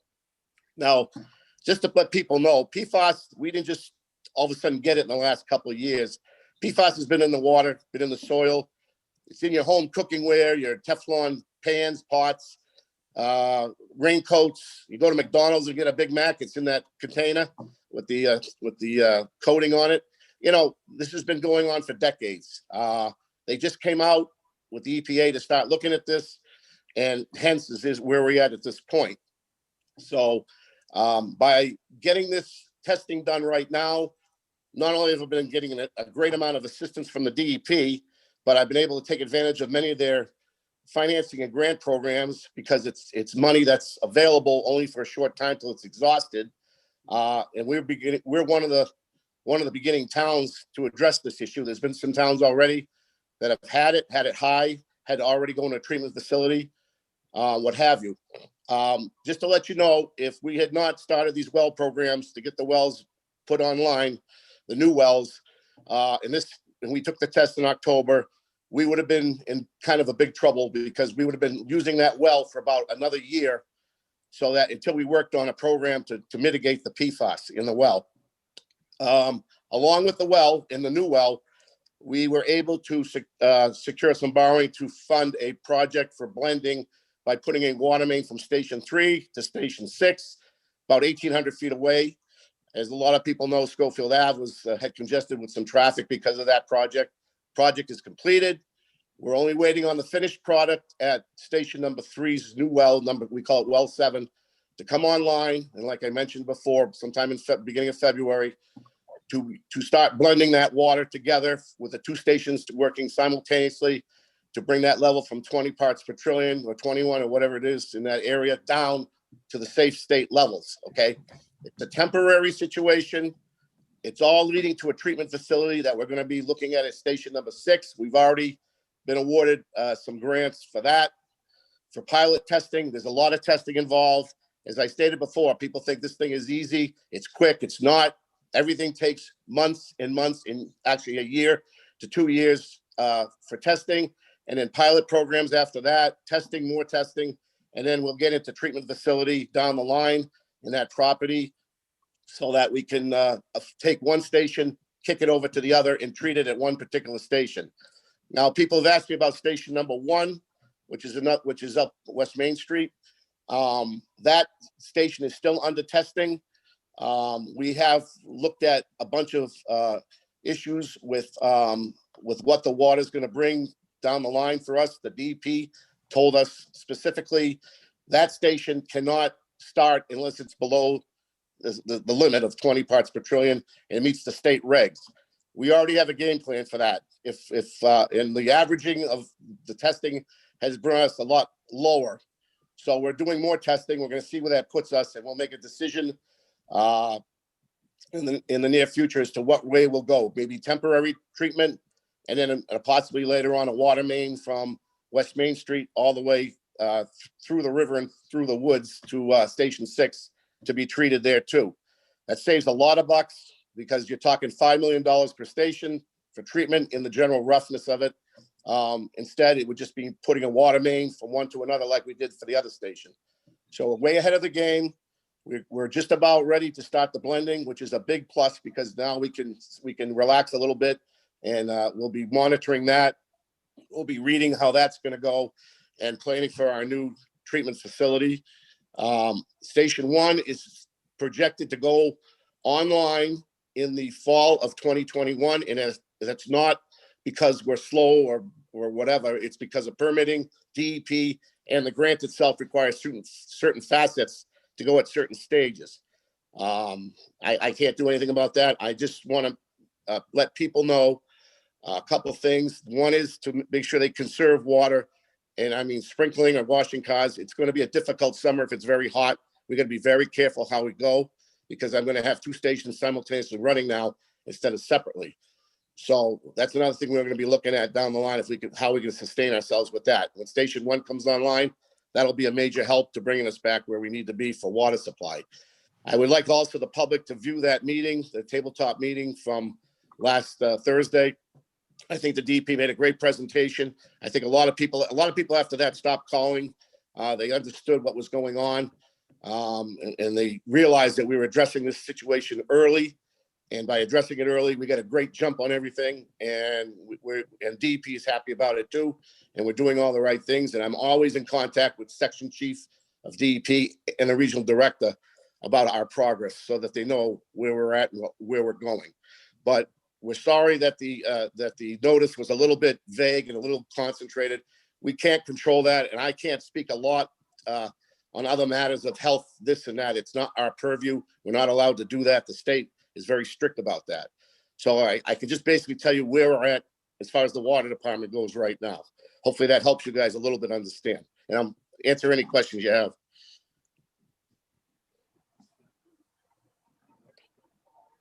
Thank you, George. Appreciate the information. Next up, let's see. Mr. Carmignani, do you have anything?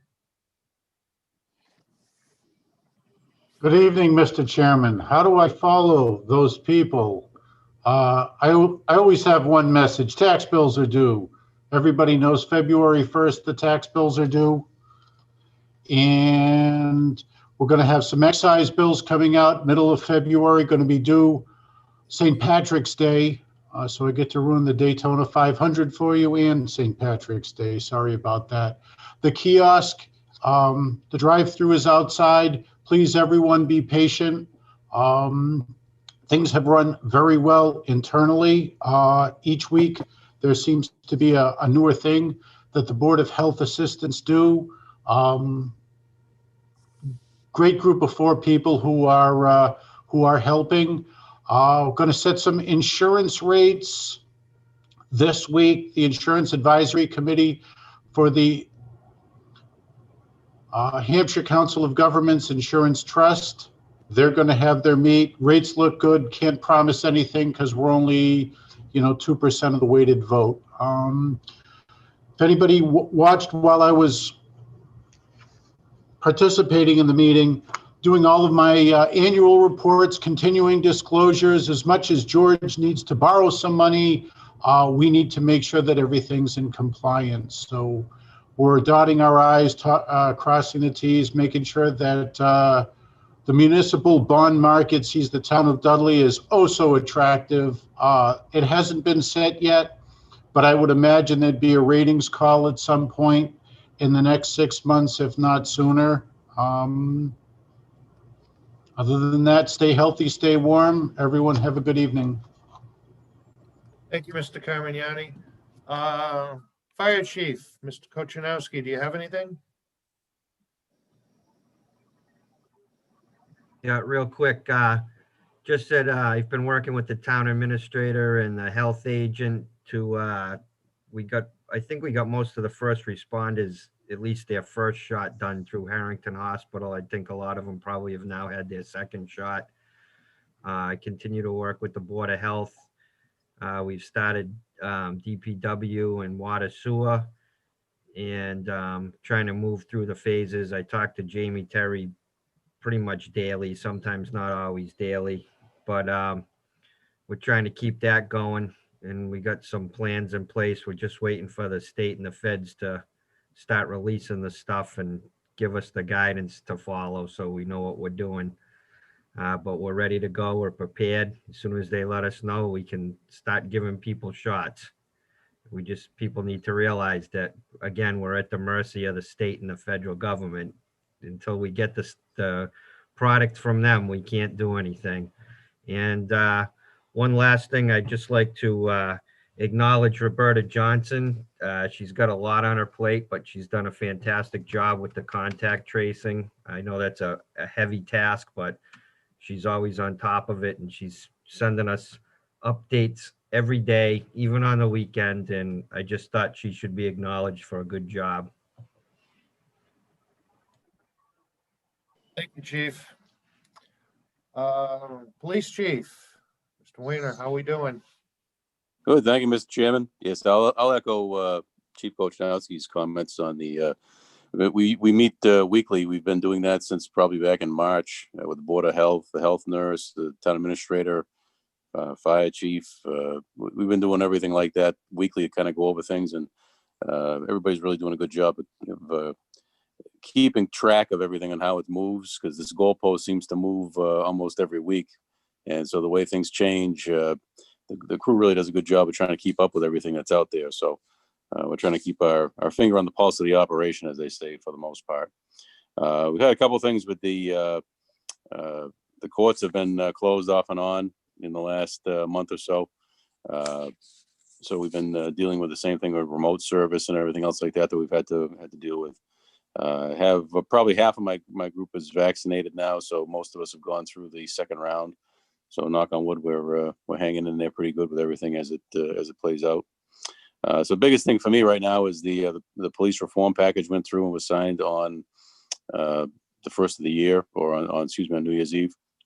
So we're going through and doing a lot of things with the policies and reviewing that whole process as it changes. There's a lot to it. There's a lot we're going to have to be addressing as time moves forward. So I'll be in more contact with the board and the administrator as that moves on to see how we got to make some changes. But it is something we're going to have to address. A lot of things that are going on. So that's just basically my information. If you have any questions, I can answer them. Thank you. Thank you, Chief. Next up, Highway Superintendent, Mr. Murray, how are you? Please say hello to Elon Musk for me there. I'm doing well. I hope everybody else is as well. So just a quick update, like the fire chief was talking about. I was able to get most of the anybody that wanted the vaccine registered for a couple of weeks off. So we're working on getting that taken care of. Guys have been working on installing a new bridge over at the rail trail with the assistance of the former superintendent. They have the new one, the old one taken out, the new one put in place, and they poured concrete at the approach ramps today. I'm working on equipment maintenance and repair, and it looks like we're expecting some snow the next couple of days. So I'm working on that. Excellent. Thank you very much, Mr. Murray. Appreciate it. Mr. Chair, I got a quick Thank you. question for the highway superintendent. Certainly, Sure. go ahead. Good to see you, Jeff. I haven't talked in a little bit. I know at one time we used to have a list on the wall behind your desk of road repairs that were completed and road repairs that were projected out. And I talked to the administrator last fall. Last year was kind of a crazy year, obviously. I mean, in the spring with the COVID. So we were able to carry over chapter money, I was told by the administrator. So are we ready to hit the ground running for road repair because we have such a short construction season? I would like to think that we're ready to hit the ground running. I've actually, we have a bid opening on the scheduled on the 3rd for materials and services. So that'll be taking place. There's some existing money that's left over with Chapter 90 funds that whatever money's there, I'll be taking a look at areas of need or any of the projects that have been left open where there were some paving or drainage or what have you that needed to be done. And then pretty much not on a, I want to say on a daily basis, but on a regular basis, I'm hearing from residents. So I'm taking a look at other areas where there's potential drainage issues or paving issues that need to be addressed. All right, so just at some point, I guess I was asked the student administrator. I don't know if you guys sit down, if we just get like a little brief update on what's looking like going to be done. As you said, people talk all the time and they want to know, my road next, is this going to get fixed? So if we had some way of putting it out there that, okay, we're going to do, roads X, Y, and Z, maybe help. Like Mr. Massey said before, give them the communication. Plus gives us a chance to have an answer too. Sure. For the chair, we're actually required to publish a list of road projects going into the season. So when we do that, we'll make sure it shows up on the agenda so we can talk about it a little bit. And Perfect. make sure that list is appropriately published and continues, we continue following that requirement going forward. But Mr. Chairman, if I could just, one thing that the fire chief mentioned was the contact tracing. So I want to urge everyone, just if you receive a call from the town of Dudley, it could be one or two, well, it could be three things. It could be the treasurer looking for some money. but there are two other important things that you may want to consider. One could be, it could be time for you to go get your vaccine. So don't ignore the call if you get the call. And the second, even more important thing, it could be a public health nurse trying to contact you because you're part of her contact tracing plan. And I would urge people to pick up the phone and help us do our job better just by being responsive to those phone calls. Now is not the time to silence or dump a call from the town of Dudley. Let's just put it that way, Mr. Chairman. Thank you, Mr. Ruda. Well said. Let's see. I Next, find myself doing that more and more often, but.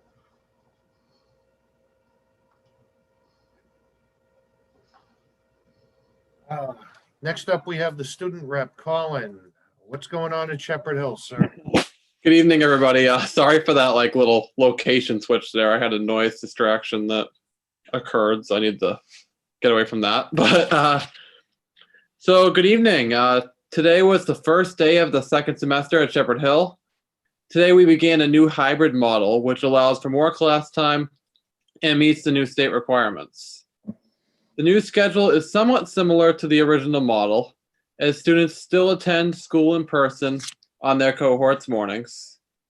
The new schedule adds a half day of online classes on Wednesdays and adds online classes for all cohorts combined on Monday, Tuesday, Thursday, and Friday afternoon. Students will now see each of their classes 4 times a week instead of just 2 under the previous model. After the holidays, there were some students who were concerned about going back to school and wished the district had gone fully remote for 2 weeks. I have one student tell me that they wanted to go full remote both because of safety and because the full remote schedule allowed them to see their classes more often and consistently. The decision was made to remain in the hybrid model, and we did not go fully remote. The new hybrid schedule that we started today will allow for students to see their teachers more often. While this new model does not add additional in-person class time, the current plan is that on March 15th, we will move into a new hybrid model, which will allow for more in-person learning. I hope to be able to give you more information on that when we get closer to that date. As I said at the beginning of the year, the current learning circumstances may not be ideal, but everyone in the Shepherd Hill community is doing their part to persevere through this difficult situation. Students and staff continue to observe social distancing, wear masks, and practice proper hygiene while on campus. Last month, a group of students at Shepherd Hill launched a club known as A Better Hill, with the goal of changing our school culture and our educational curriculum in order to adapt to the modern times and create a better school for all those who attend. The club has gained the support of the administration. The group also launched their social media campaign last month and has received positive feedback all across the board. So far, the club has outlined some of their goals for making Shepherd Hill a more equitable and diverse community. This includes discouraging the use of derogatory terms that are offensive to any student or group of students. They also have outlined their goals to push for an overhaul of the curriculum, comprehensive handbook reform, and an increased recognition of minorities and ethnicities in the school. This includes the celebration of holidays, historic events, paintings in the building, and a diversity library. The first step that the group has pledged to take is handbook reform.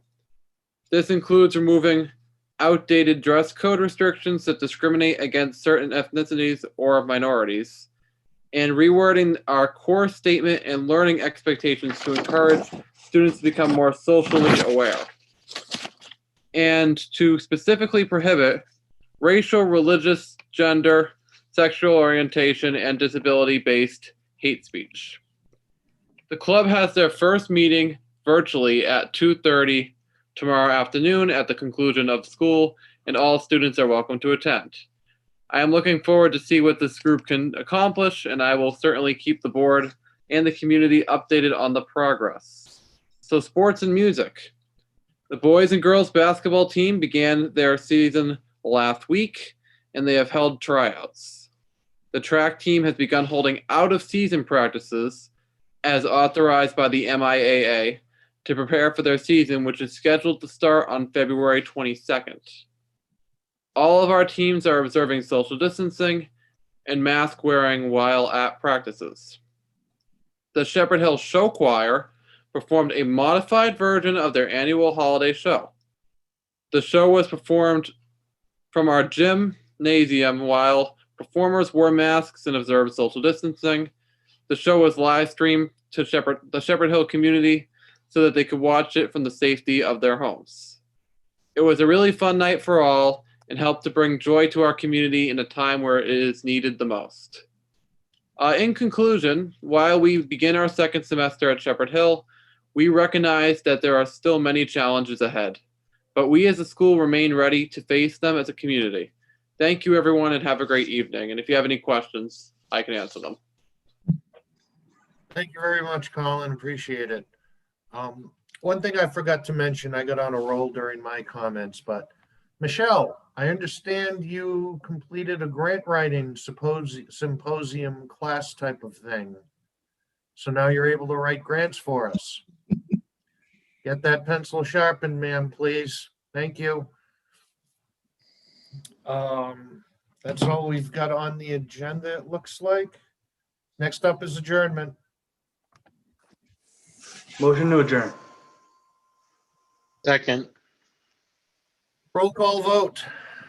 Jay Johnson, aye. John Marcy, aye. Stephen Sullivan, aye. Gary Siganovich, unanimous.